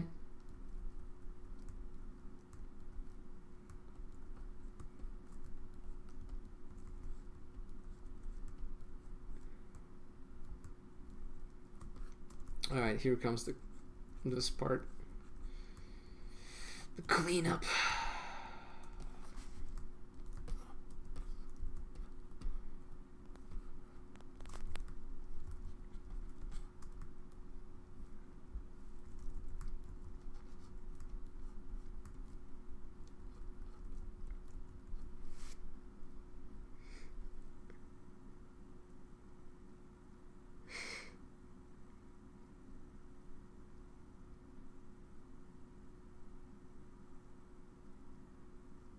Well, the Earth is flat is my favorite thing, though. I love flat Earth because... See, okay, listen. I had this debate in college with, like, a person. And it opened my eyes. Like, for realsies, it opened my fucking eyes! Like, I've never had this, like, epiphany before. I was talking to some person, a girl, about drugs. And generally my side of the argument was like, it's better not to be dependent on any kind of drug. Sounds solid, like, right? Like, I mean, I don't know, like well, she was fighting me on the fact that I'm wrong. And whenever I tried to present any kind of argument, even though, like, obviously I wasn't very convincing because I didn't have, like, fucking studies on my hands to, like, cite and shit. But you see, when people start discrediting evidence because it's not real evidence, just, like, all the time, and only supporting their own evidence, or just, like, everything you do doesn't matter because you're citing fake news or some shit like that, you know? Like, I've never encountered that before. Like, usually before when I was a kid, whenever I would, like, talk to a person and they wouldn't agree with me, and I'd be like, yeah, but what about this? They'd be like, right? But that was the first time I met a person, I told them something, and they were like, no, that's bullshit. That's not an argument. Just straight up bullshit, because it's all lies. It's like the same with the flat earth. It's like, oh, you're just, like, saying no to all the fucking science and research and shit, and they say yes, because that's all bullshit. It's all lies. Dude, listen. If that's your, like, frame of logic, then how can you say anything? How can you prove anything that's, like, not experienced directly by you? And even then, sometimes you can't even prove that. Like, if you're not the one doing the experiment and you cannot be 100% sure to be, like, infallible in your experiment, the moon is a projection. What kind of fucking power is needed? What kind of fucking technology has to exist for the moon to be a projection? I'm sorry, your brother is just fucking with you or needs some help.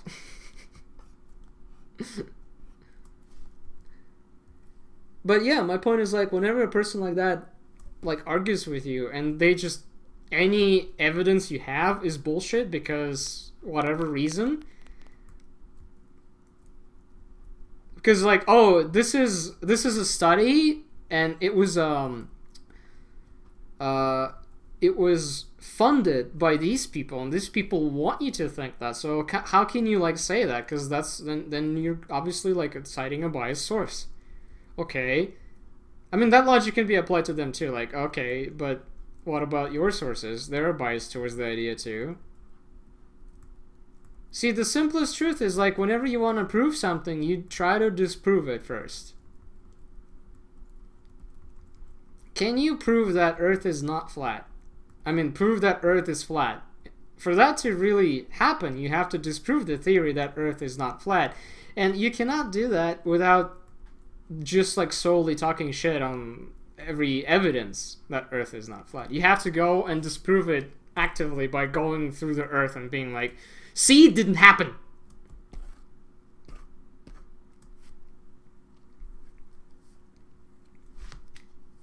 The Illuminati?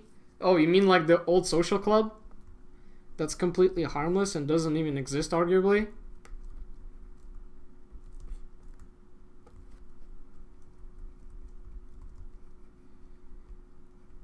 Dude, like, imagine, like, I want this story. I want a story that's like, so this guy, like, believes in the Illuminati, right? He discovers the secret Illuminati group. He follows them. It's like a bunch of old, like, dudes, right? And then, like, he finally joins them. Like, he infiltrates the Illuminati. Like, the old, like, guys club, like, somewhere in the mountains in the, like, giant, like... And it was like, okay, now I'm part of the Illuminati. Now we'll know what's up. I'll, like, destroy them from the inside. Like, shit like that. And then, like, for days, they do nothing. They just play chess. And he's like, so where's the New World Order shit? Like, and someone was like, what the fuck are you talking about? We just play chess all day. And of course, the finale of the story would be that the guy actually started enjoying his time in the Illuminati, and just because he likes to hang out with these old dudes and he enjoys coffee and sitting down watching movies and playing chess.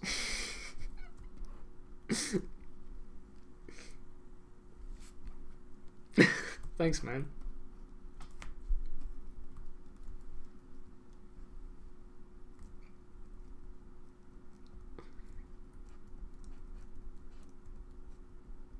Okay, guys, I want to tell you something. When I worked in the pizza place, like not so long ago, my favorite customer was this dude who, he's such a character. First of all, he was really nice. Like, he would never talk shit, he would never complain. The one time we made a mistake, he was like, no, it's cool, like, don't worry about it. You guys are busy. Like, a super cool dude, right? And then, fucking, like, he has, like, a beard and, like, you know, like, the stash? Like, this fucking old school Southern stash. And he's a fucking, like, MMA instructor. And on top of all of that, he believes in conspiracy theories. Like, I don't know which ones, but I'm sure something about aliens. Like, there was, like, a TV hanging in the room, and it was talking something about, like, politics, and it's like... And he, like, looks at me, and he's like, do you think it's aliens? Man, I think it's aliens. And you're like, what the fuck? Not like a handlebar, but like a, like, you know, like the styled one. Hold on, I need to turn on the light. It's kind of getting dark.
Let's clean this shit up.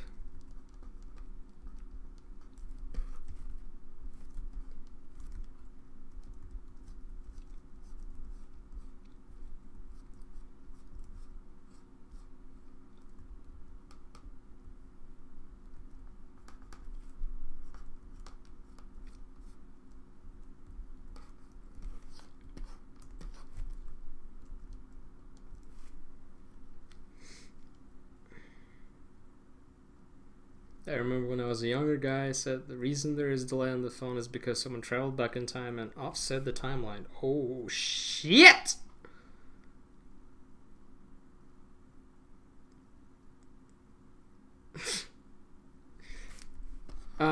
You guys know Richard. Wait, what the fuck am I talking about? Philip K. Dick.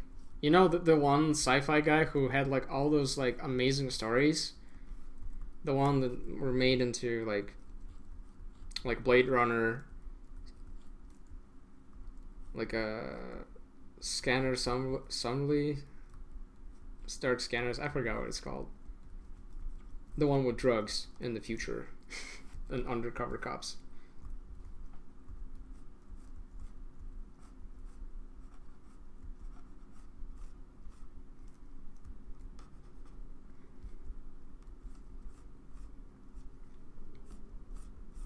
Anyway, yeah, Scanner Darkly.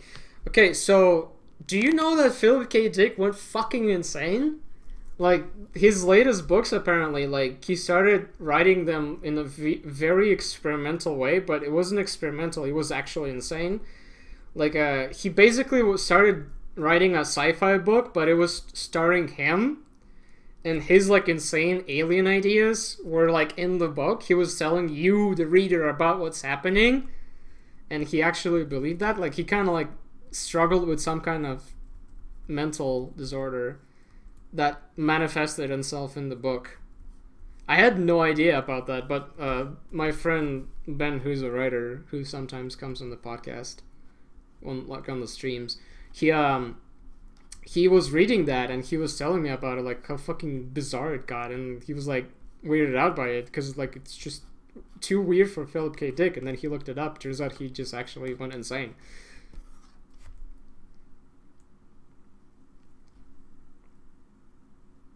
Yeah, that movie was great.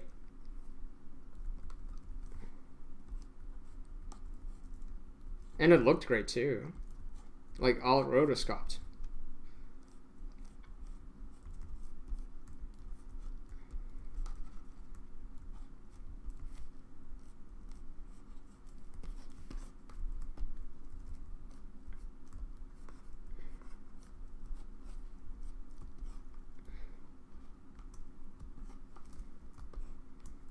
This is the one thing I keep missing.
Lose your mind if you keep painting Lovecraft monsters.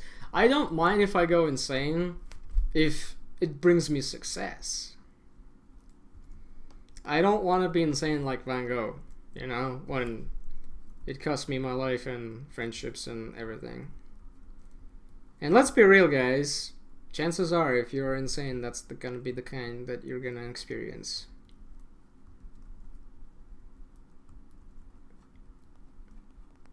If I'm like eccentric, that's whatever. You just like be brave about it and honest. Just like stop bullshitting yourself and admit to you that you really just want to murder prostitutes, you know?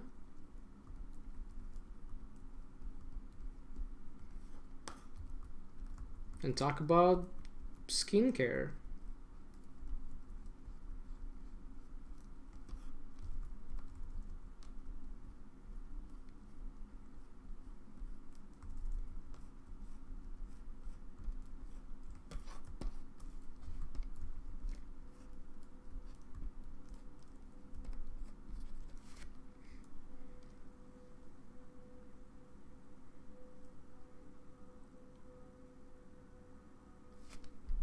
No, I don't think you can be the next Van Gogh.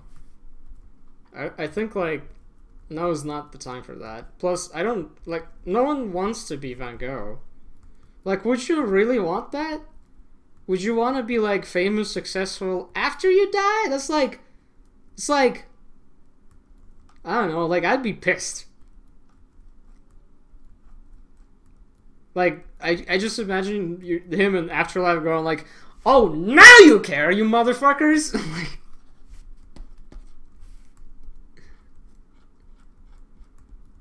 I mean, there was that beautiful episode, like in Doctor Who and shit, right? That was like all cute. But like, I can imagine why he killed himself after that. You know, like, I mean, apart from the obvious reasons, imagine like you will become famous, and he's like, "Oh, sweet, fuck," and then he comes back home, and he just sits down in his chair and is like, "Anytime now." Soon, it doesn't matter that no one likes me now. Gonna just gonna wait for it. Gonna fucking get famous, man. And then nothing happens, and of course it makes yourself kill. Like, think of suicide even more.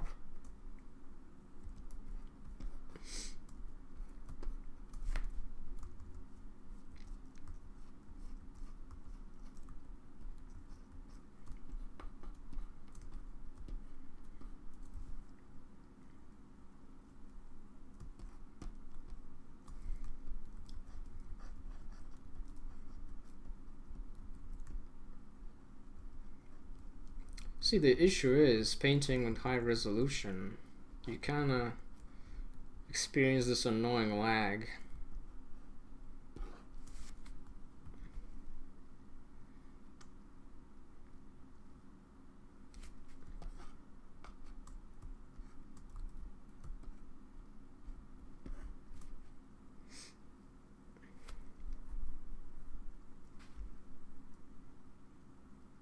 And also all the fucking health issues and also all the other issues that you don't know about, man. Because, I'm gonna just straight up tell you that those people seem like they have a public life. That doesn't mean they're telling you everything. There are things about Anthony Jones you don't know that might want you not want that.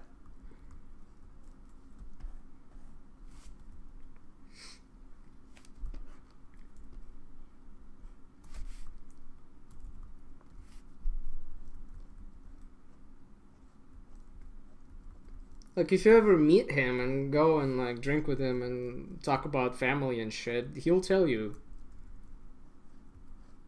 He'll tell you that, you know, life is not easy.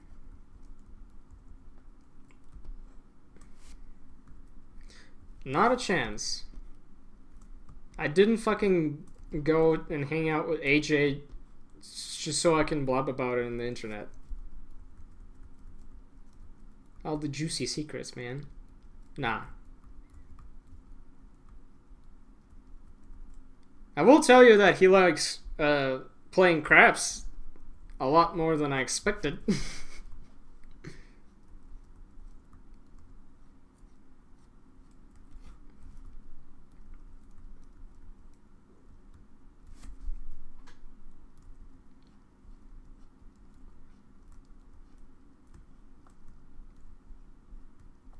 I mean, I love AJ. He's great.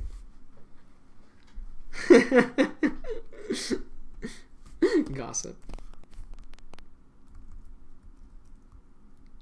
I'm just saying, like, the only person who publicly talked the shit about his own life, and keep in mind, only to the extent that we know of, but it's enough, is Dan Levisi.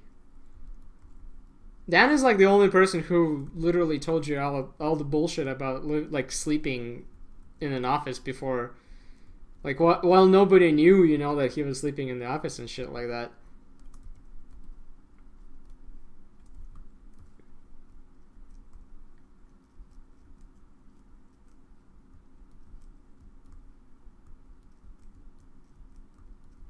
But yeah, Anthony Jones was great. Like there's also, like, I mean, I can talk about this because it's like a public thing. He had like a Kickstarter for a book, and it didn't go well, and a lot of people were talking shit about it. Because what happened, it turned out to be way more problems and work than he expected. And that's kind of sounds like duh, of course, because that happens to every single Kickstarter. But keep in mind, he was one of the first people to try and do like an art book like that. Two, he also was in the talks for like a movie or something, based on that. So whenever that happens, you kind of have to shut your mouth for a while. And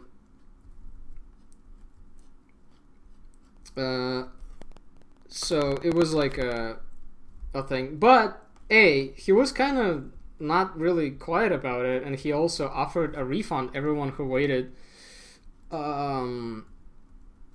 till the estimated arrival date for the Kickstarter, and he paid everybody back. That's like a lot of people don't do that.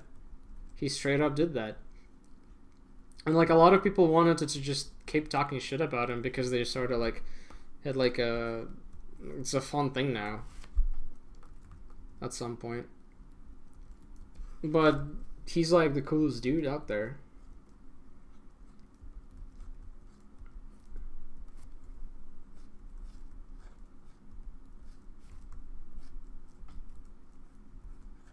Like, I would have been so fucking mad to hear that it turns out he has some kind of like super crazy mental issue, because I mean, not mental, like health issue, because recently he had like a problem. He kept experiencing like pain, and he went to the doctors.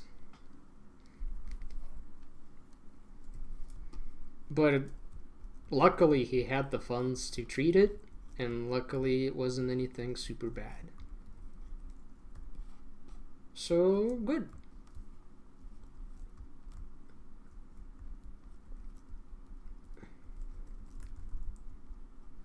Oh, and my fucking favorite dude of all time, like James Jean. Guys, have you heard shit about James Jean? Have you heard that story?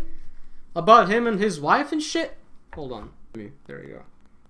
Yeah.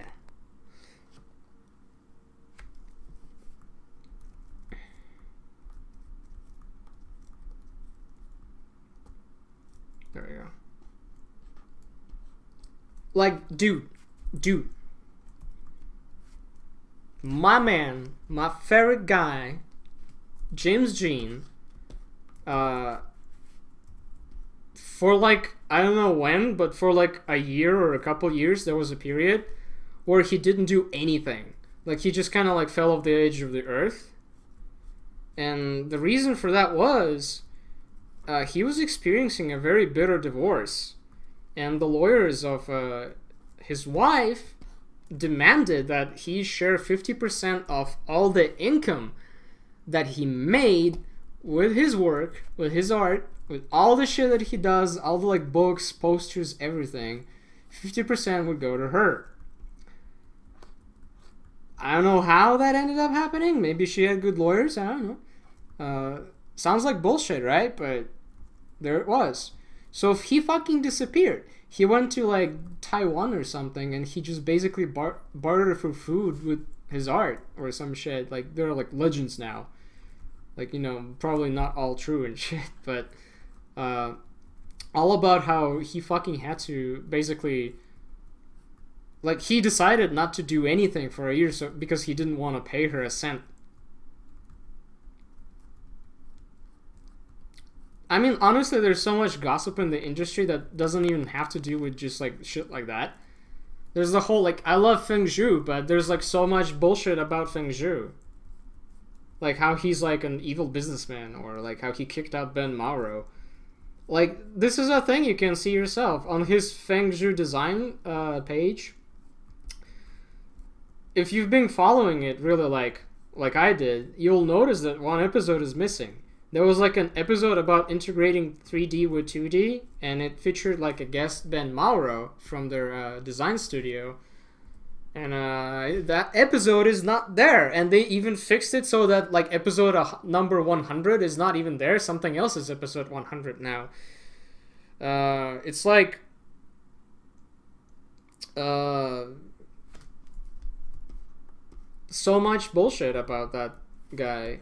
I mean, not bullshit. It's just like if you like that kind of shit, you'll like go to places and you'll hear all kinds of shit. Like Ben Mauro was fucked by him apparently, but I don't know. I don't know the full story. And no matter what anyone says, his designs are solid, and his advice on his fucking page is solid too.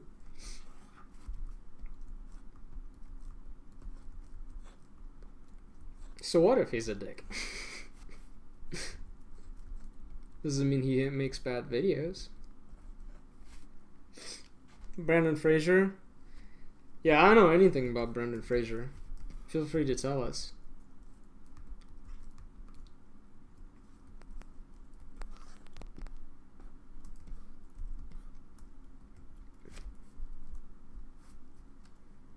Alright. Let's see. See, this is all the work we've done so far. It really doesn't look like much. It's just kind of like detail. Like little things.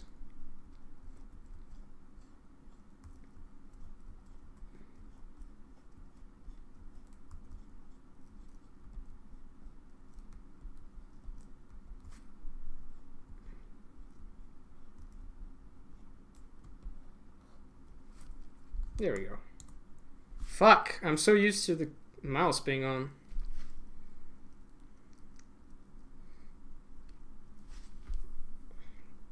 Let's read this. As a random topic, I have a friend who's an aspiring artist but still just starting out, and he's stuck in that phase where he finds it hard to admit that other art is simply amazing. Good art suggested, but come on, there's a point where the image is so good that you don't have to like the style to admit it's subjectively skilled. Just randomly share art with friends that I think looks cool, but it gets kind of annoying when it's always this art isn't that great or something. Well, I mean, let's be honest. If what you say is exactly what you say, well, okay. I have a couple of advice, like little things to tell you or ask you. I mean, yes, art is subjective, right? And some things you can argue aren't that great. Like if you show him my painting, he could totally tell that like so much is wrong with my painting, you know, and he wouldn't exactly be wrong. Like whenever people criticize my art, I just really kind of say, thanks, you're right. You know? But if it's exactly how you say it is, how you make it sound, like he's just not okay with admitting that something's good, then that's an issue of self-confidence. Like he's just not feeling good about himself to like, and he has to like put other shit down to make himself feel better. That's fine, but like I do that too. Whenever I see someone who's like in my position, like also young and started recently and is doing better than me, like in some way, I always go like, well, it's just a fucking woman or something. People get sympathy points because she's a chick. Yeah, I would really be better, but come on. I don't have boobs, that's why she's more popular. I mean, come on, that's like total bullshit, right?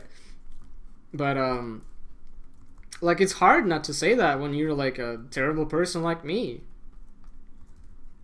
Like you gotta admit that, and that you have that kind of thought going on, and you're just like, really, I'm just kind of trying to make myself feel better, not like objectively criticizing this work. And who am I to criticize this person's work, right? That's one. Here's the thing. I have a question for you.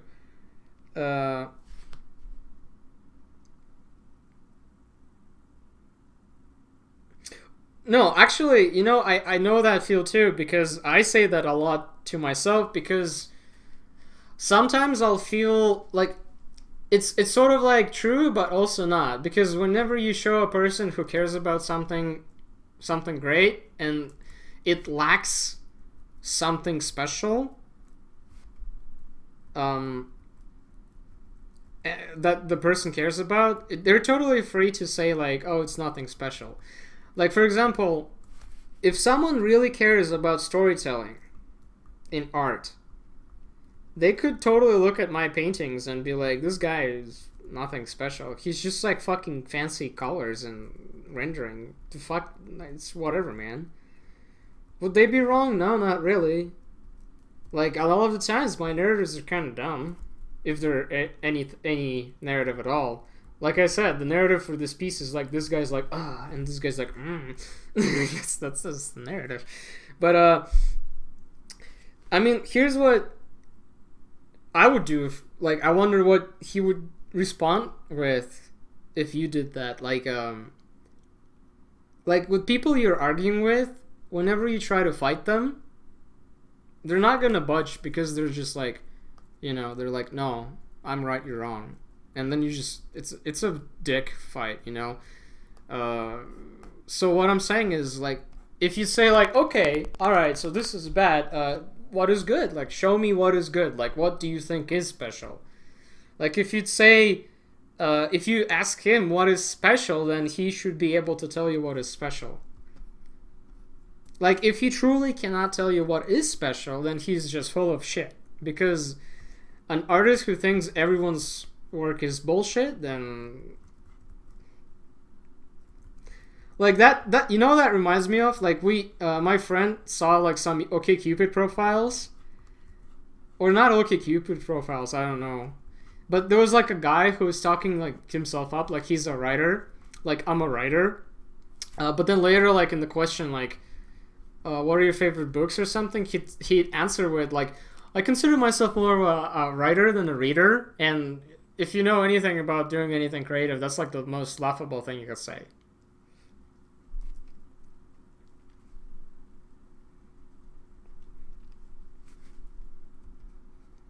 Yeah, man, if a person says, like, if you ask him, like, okay, what is special? Not, like, in a, like, you know, antagonistic way, like, oh, you're so smart then, well, tell me, bitch. Like, more like, you know, like, sometimes you gotta be, like, kind of sly and kind of almost manipulative, I guess. Like, when a person is full of themselves, you gotta be, like, you gotta agree with them. You gotta be like, yes, you are great. Like, okay, obviously you know what's up. Obviously you know everything about art. I mean, don't say that, because that, like, gives you away immediately. But you're like, dude, listen, you're right. I'm not an artist. I'm like, I don't know nothing. I just look at this fucking image of some bullshit and I think it's good, but it's whatever, man. I just don't know anything. But you know your shit. What is good? Show me some good shit. I want to know. Like, make him feel like he's the king of the fucking hill. Like, make him feel special and, like, ask him, so what is good? Like, what if that's the case and he still can't give you an answer, then I think it's pretty clear to everybody that he's full of shit.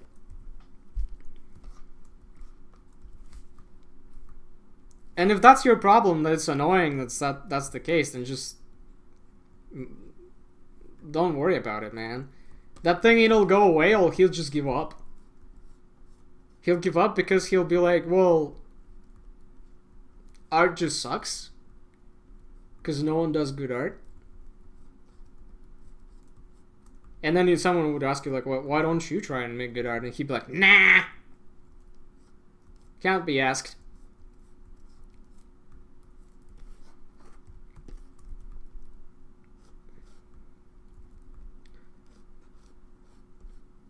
See, like, if you're a critic, like, it doesn't matter how professional you are of a critic, but when you don't have, like, a scale, like, you know, like, it's totally valid if your brother is, like, just a snob. I mean, like, an actual snob, like has just really high quality standards. Like, if a piece doesn't have perfect anatomy, then he's just, like, sees that immediately, and he's like, ruins it for me. I mean, sure, that's kind of, like, but, it's a valid point. But if that's the case, then that critic needs to show an example of good.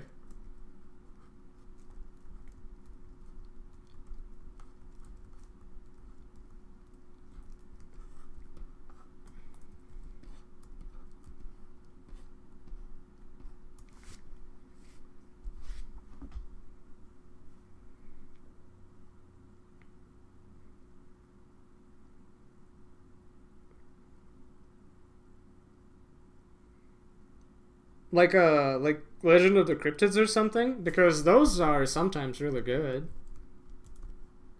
Maybe he's right, man. Maybe he's right and you're wrong. What do you think?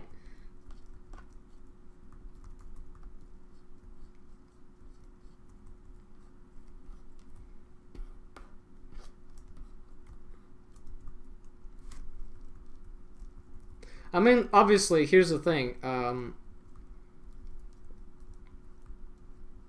Like you said, art is subjective, but there are some things that are objective about art, like such as just straight up fundamental knowledge.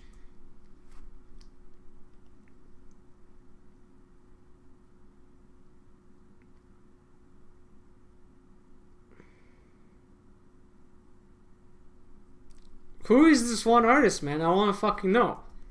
Cause like like see, if a person says Ron Jai is bad, then I just like.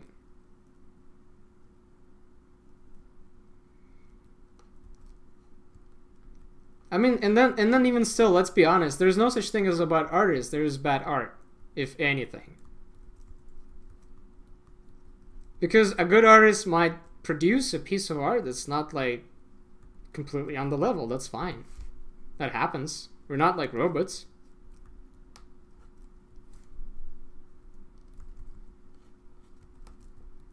Like there are some pieces by Ron Jha I'm not such a huge fan of. But like the base level of Ron Jha is so high that it's just like even his bad is like wow.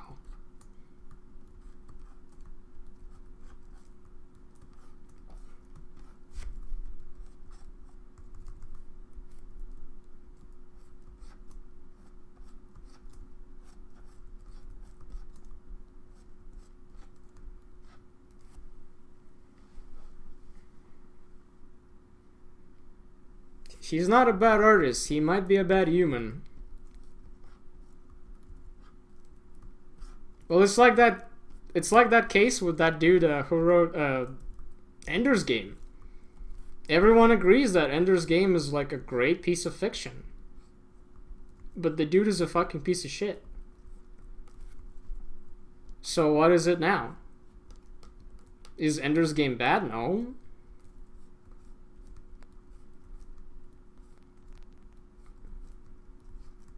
Is he a bad artist? No. Well, writer. Writers are artists too.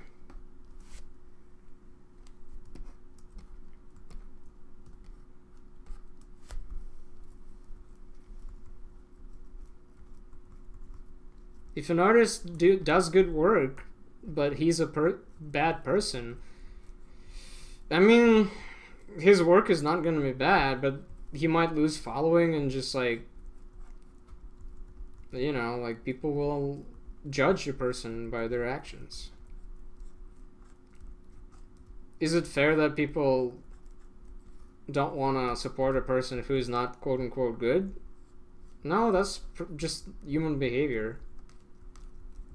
That's what humans do. I mean, you can't say that the art is bad because the person is bad, you know? But supporting good art because the person isn't good is like fair.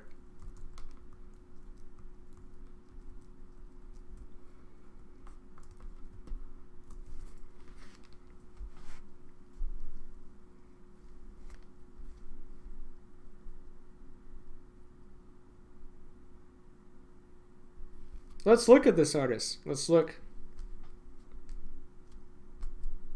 Nielsen. Who is this? Do I know this person?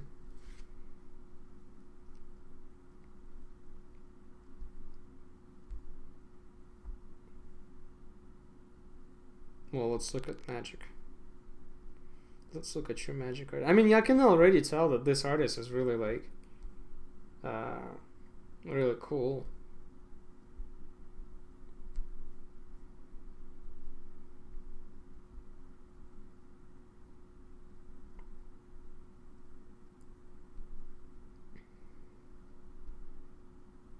Then again, some of these are fucking funny. Like, not that they're bad, but some of these are kind of campy. Come on, man. Therese Nilsson. Yes, let's just open your Google search. That's better. I mean, she has a cool style. She has strong compositions. She has like good contrasting colors. I mean, this is a good artist. This is good art.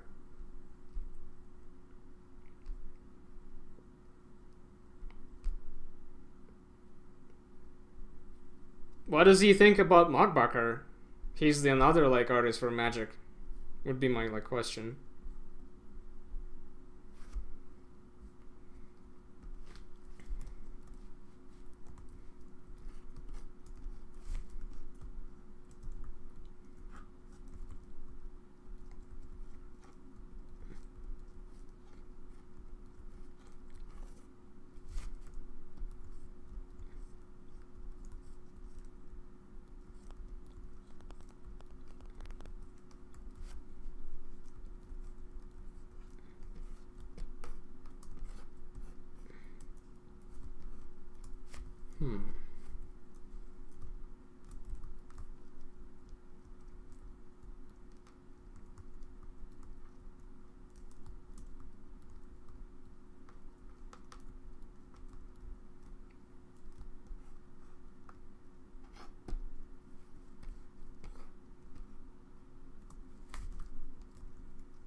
Let's just clean this up.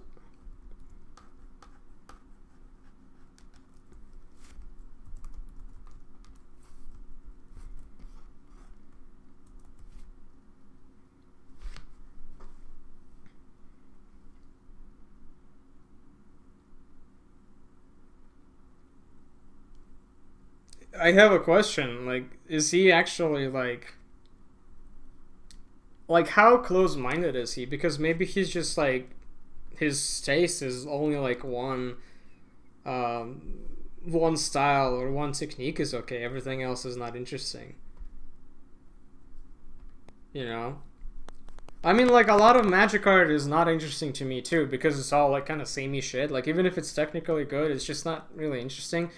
Like, Peter Mockbacher used to be a Magic art artist, and he actually quit because he thought Magic became too boring and stupid for him. But even now, the art that he does is very strongly reminiscent of Magic, and it's even funny because when he posts his art everywhere, people keep saying that, dude, you should totally work for Magic, and he's like, you know, do I want to work for Magic? No.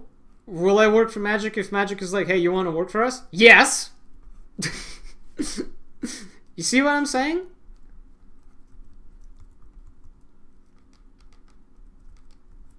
I don't think Magic will like hire me though.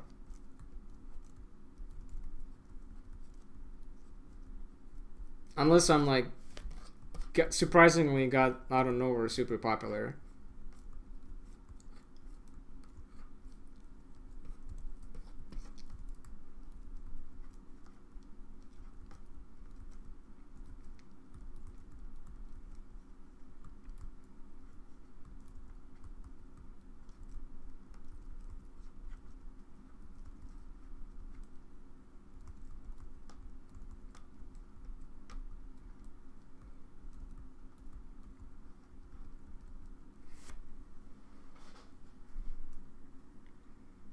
Well, I mean, see, I'd say that I'd be able to fit their style.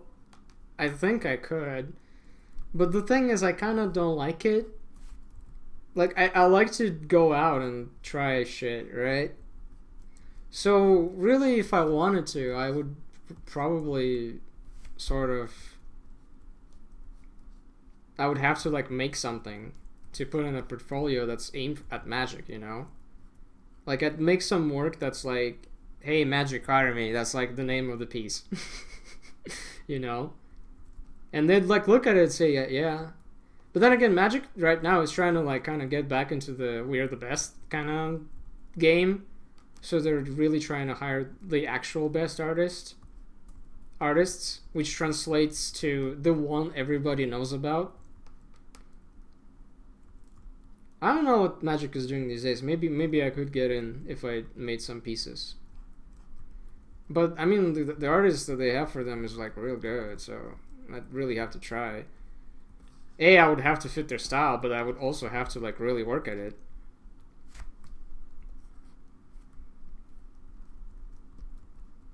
Like, it's not so much about the style, it's about like nailing the execution, really. Which for me would be hard. Because they expect some good stuff, man. Like, you know what would be hard? Getting a Blizzard job. That's even harder for me to imagine.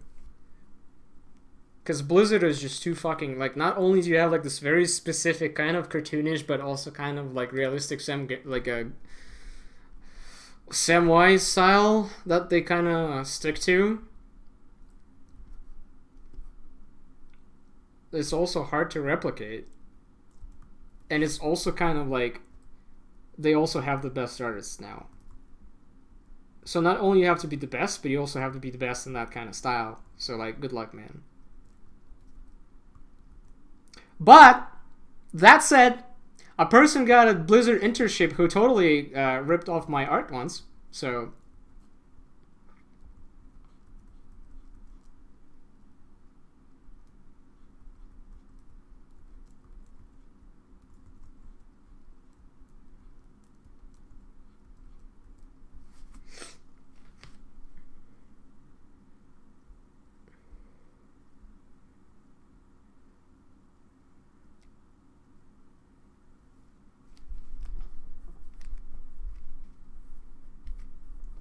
Well, here's the thing. They didn't just, like, steal my art. They also stole Anthony Jones's art. That was, like, even a more high-profile case. And when I say stole, I mean, they're, like, one of those people that influenced by art. And they're, like, they make an illustration, but, like, half of that illustration is someone else's illustration. Like, sure, you put, like, a ton of filters on top of it, but... Yeah, no. Oh, you know what's the funniest thing? The one time when they took my art and pretty much copied it, first of all, they didn't credit me in the first place. I had to raise up a sting so they would, like, credit me. But by that point, it was kind of too late, you know? And the funniest thing is, turns out they were, like, in the same fucking Robot Pencil group that I was in.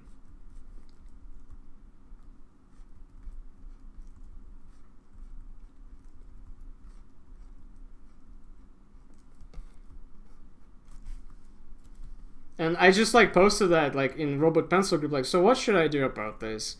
And the funny thing is, they had, like, a class at that exact moment with that exact person in there, so they, like, saw that I posted that. So everyone, like, gonna, like, turn to look at them. But they clearly did not learn their lesson. They could, but I'd rather just not do that. Because I am not in the position to do that, and also they're not gonna stay in a position in Blizzard. You know, if it immediately turns out that, like, they can't do shit without plagiarism.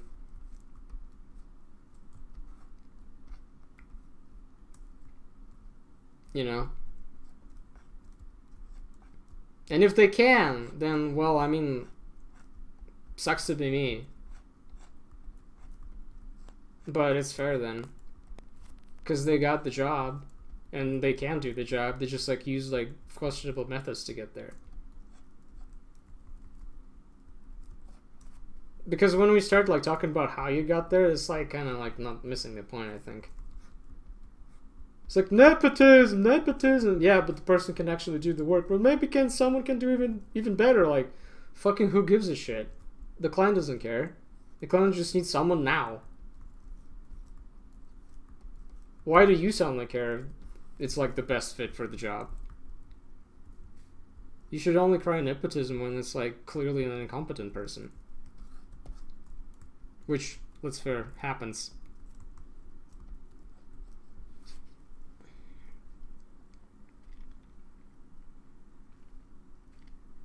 Yeah, and if it's like a known thing that you did that, then like everyone will know that. If you get caught once and the word will get around, yeah. Like a friend of mine is Micah, Sozo Micah. She's an artist too in New York, and she has a beef with like some people, but specifically like she has a beef with the developer of Yandere Simulator. I don't know if you've heard about that game, but like she wants to put that guy in a fucking coffin. But she's like taking her time. She's waiting till later when she has more following and more like influence. Even though she has like plenty right now, but it's still not enough to destroy a life, you know, so to speak. But she's like collecting testimonials, like biding her time to destroy that person. But she's not alone. A lot of people hate that dude for a good reason. Like Yandere Simulator dev is clearly like a fucking douchebag, and I haven't even spoke to him. But from what you hear when artists tell you stuff, it's just there's no defense. There's no other story. Like, what excuse do you have for like not paying your artists and then destroying their credit, but still using their work? Right?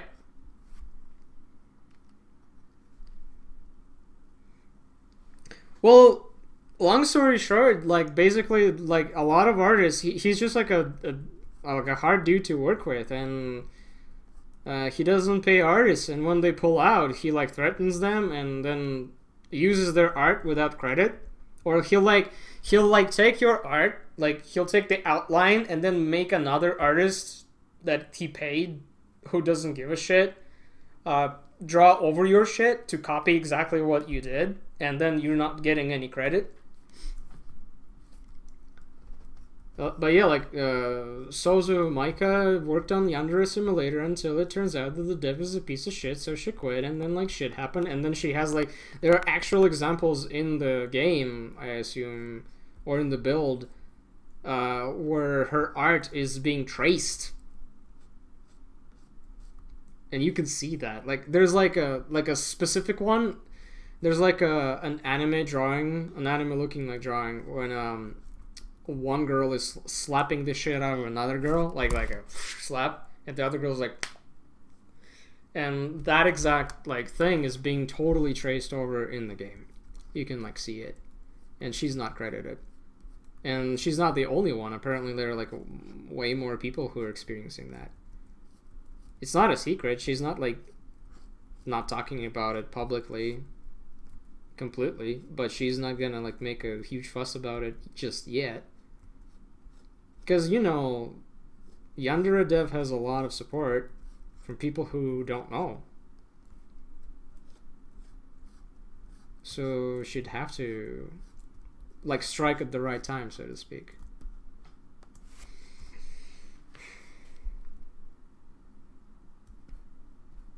Gossip stream.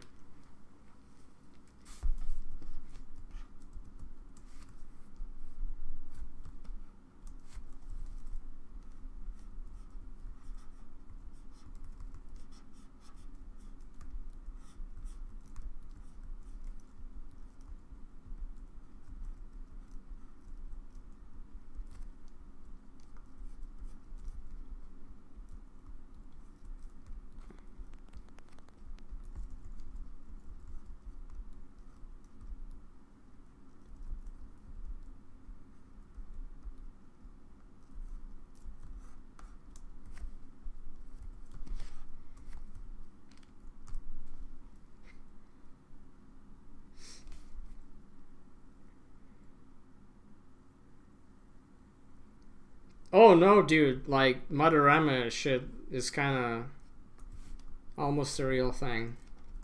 Sometimes.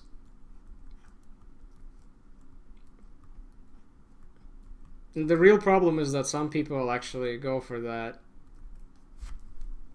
full on knowing what's up. It's just like they don't have a better option.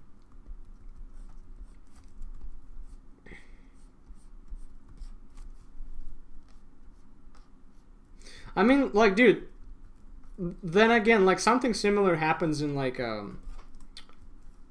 in restaurants. If you're a chef in a restaurant, you come up with a cool dish that they want to put on the menu, that's not your dish anymore. That's the dish of that restaurant. You have an option to hold on to it and not let them put it on the menu, but then it's not getting on the menu. I mean, of course, the thing is, in art world, if that was the case, usually you wouldn't get a choice. Like, of holding on to something.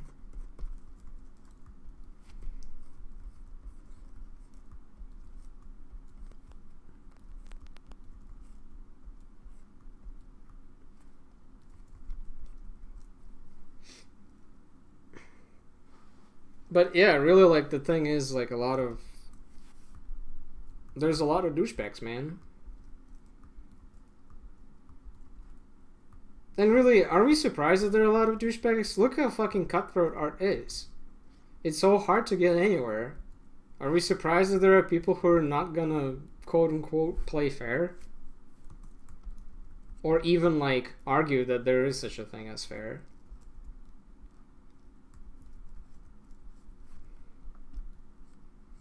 Like, I'm struggling with the idea that I gotta post a lot. Like, that's the fucking thing I gotta do. And it's hard for me.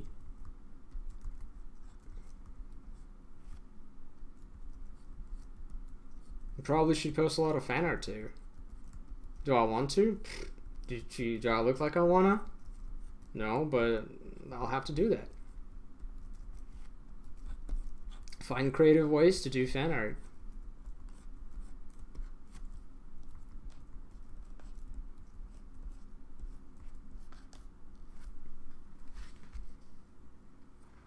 And here's another thing, like, for a lot of the time you will fight this interesting fight. It takes at least like 4 years on average for a person to get good, quote unquote, like to the point where their like technical skill is on a level where someone would pay them. That's generally the accepted like time. I mean, it's similar for a lot of things. Like, it's always 4 years in college or something. Think about that.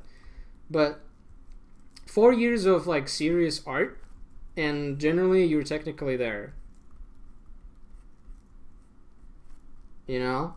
And then it takes, like, some time for you to... Like, then it's, like, 2 years of serious work for you to get, like, to the point where you can, like, support yourself.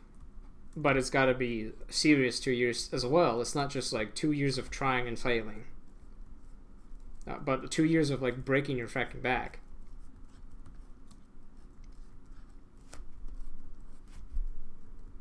That's the idea. But Steven Universe fan art? Dude, you're laughing, but I would totally do it. They have like some cool designs. I just never thought about it. I kind of feel like bad if I do like Steven Universe fan art, and cause I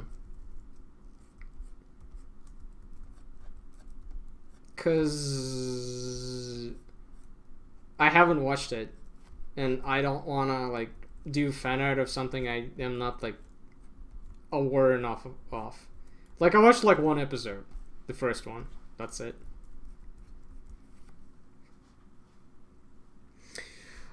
I thought about that, but the more I think about it, the more like I don't want to do Overwatch fan art. I don't know why. Overwatch is just like such a... Well, first of all, it's everywhere. Second of all, I don't know what it is specifically about Overwatch, but I don't want to draw it. I like playing Overwatch sometimes, but drawing it just sounds like a fucking... like, an awful time for me. I'd rather do Steven Universe. Maybe it's just the fact that it's Blizzard designs. I don't know. But then again, see, that's me going like, but it's not. It's because I'm not creatively solving the problem and like finding a way that I would like to do it, because that's what I'm supposed to do. If I'd really wanna like self-promote, I'd do Overwatch fan art. Yeah, find like a way that I do it. Find a good way for me to do it. Oh, but here's what I was gonna say. Here's the problem. Those 4 years that you spend on getting good, then you also have to spend like some time on unlearning how to get good, because what if your good is not good enough in some kind of business sense? Think about it. Imagine you can make the best burger, but you need the technology, the resources, the time to make that burger, and when you get this job in this restaurant that's like kind of like not the best restaurant, they're not gonna give you the best resources to make the best burger. They're not gonna have like maybe the best like grill to make that burger. So you gotta unlearn that. Like, you can't just give up and be like, oh, it's impossible to do good quality work. Well, sometimes, yeah. Like, I can spend so much time. Like, think about it. I can do fan art of anything and make it amazing if I spend enough time on it, right? But I can't do that, because then it means like on every piece of fan art I'll spend like tons of time. And while I'll be like, here's my piece of fan art one time a month, that's not good enough. The best people in the industry can afford that. They can do that. They can like be like, yeah, man, like I painted one thing a year, and everyone's like, run job, dude, their website, let's go crash it because there's so many people who want to watch it. You know? But that's fine for them.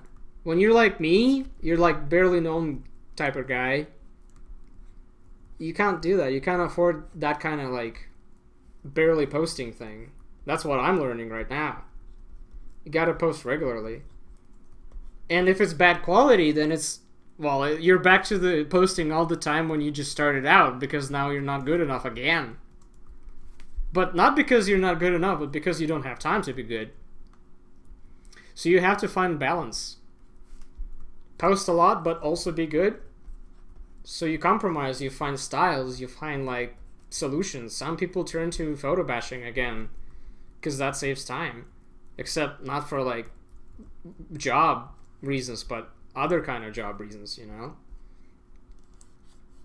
So like watch me and see how I learn to post a lot and do work quick while still maintaining the best quality I can, if I can.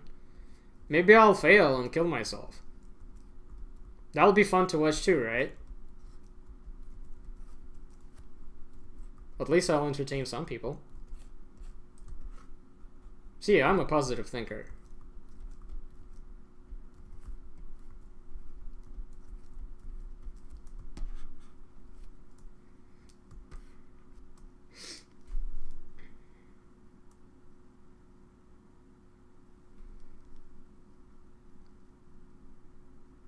Gravity Falls. Gravity Falls sounds like a good idea too, but I'd have to watch that, because it sounds like a show that actually has cool ideas that I'd be interested in. Like, Ben watched Gravity Falls. Remember on Paint Punks we did like a Gravity Falls type of thing? We painted that guy, the old dude, their uncle whatever.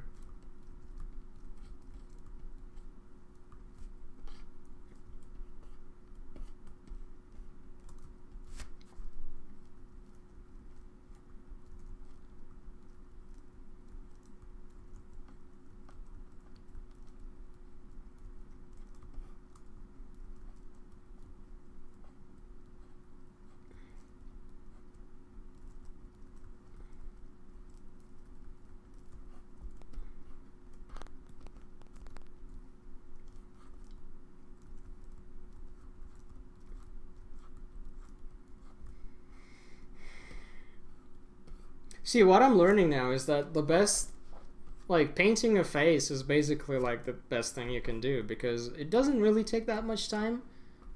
And people like over-rendered faces because people like faces, but rendering everything else is kind of moot. So what I'm like gravitating towards is like simplifying everything else but keeping like the only elements there. That's like the fastest way to do it. Like the most basic shading for everything except for like the face. Say maybe that will work. I'll have to try that. Alright, let's unify this piece and put like a little bit here.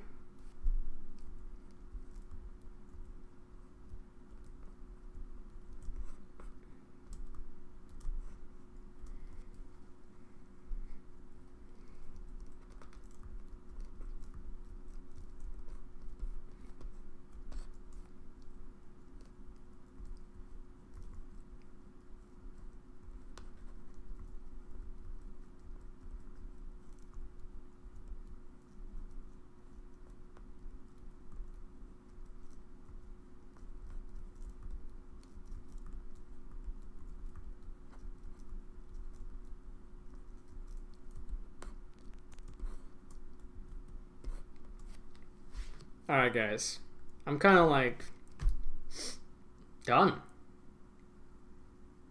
Like everything else here seems like wanking at this point. What do you say? I'm gonna sit back and look at it. Like if I do anything, I'll do it after the fact. After I take a second to look, like you gotta, like if you can, like with your illustrations, take a second, like walk away and come back to it like an hour or something later, because then you'll like see something you're missing. And I always do. I'll always fucking find something that I have to fix at the last second. But so far, this is like, I don't know, I'm like done-ish. What do you guys think?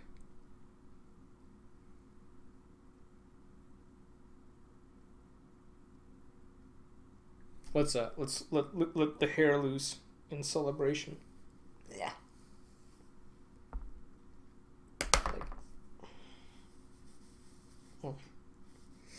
Let's go all the way. Heavy metal zone. I'm satisfied. Are you? There's one thing though I think I might want to do. Yeah, like a slight color balance, like that. Just to de-blue it a little bit.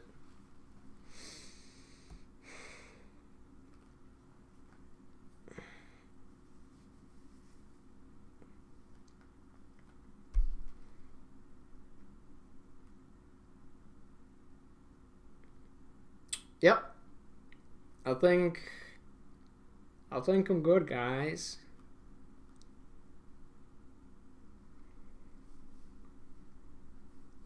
All right. Does anyone want me to like look at their art or something before I go?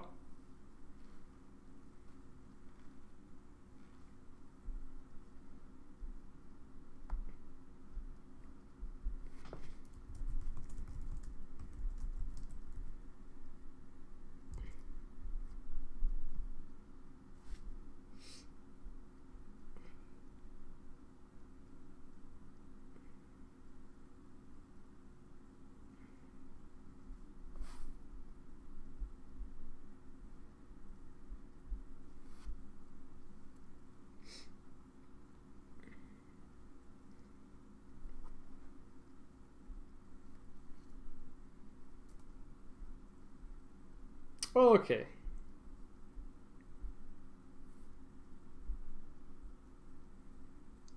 Alright guys, thanks for coming. You watched basically this whole thing happen in real time. I'll upload this to YouTube. Shouldn't be a problem this time. And see you next time. We'll do something else.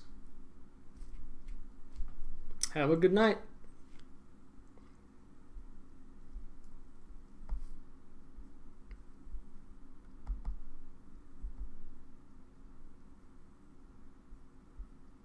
Mwah.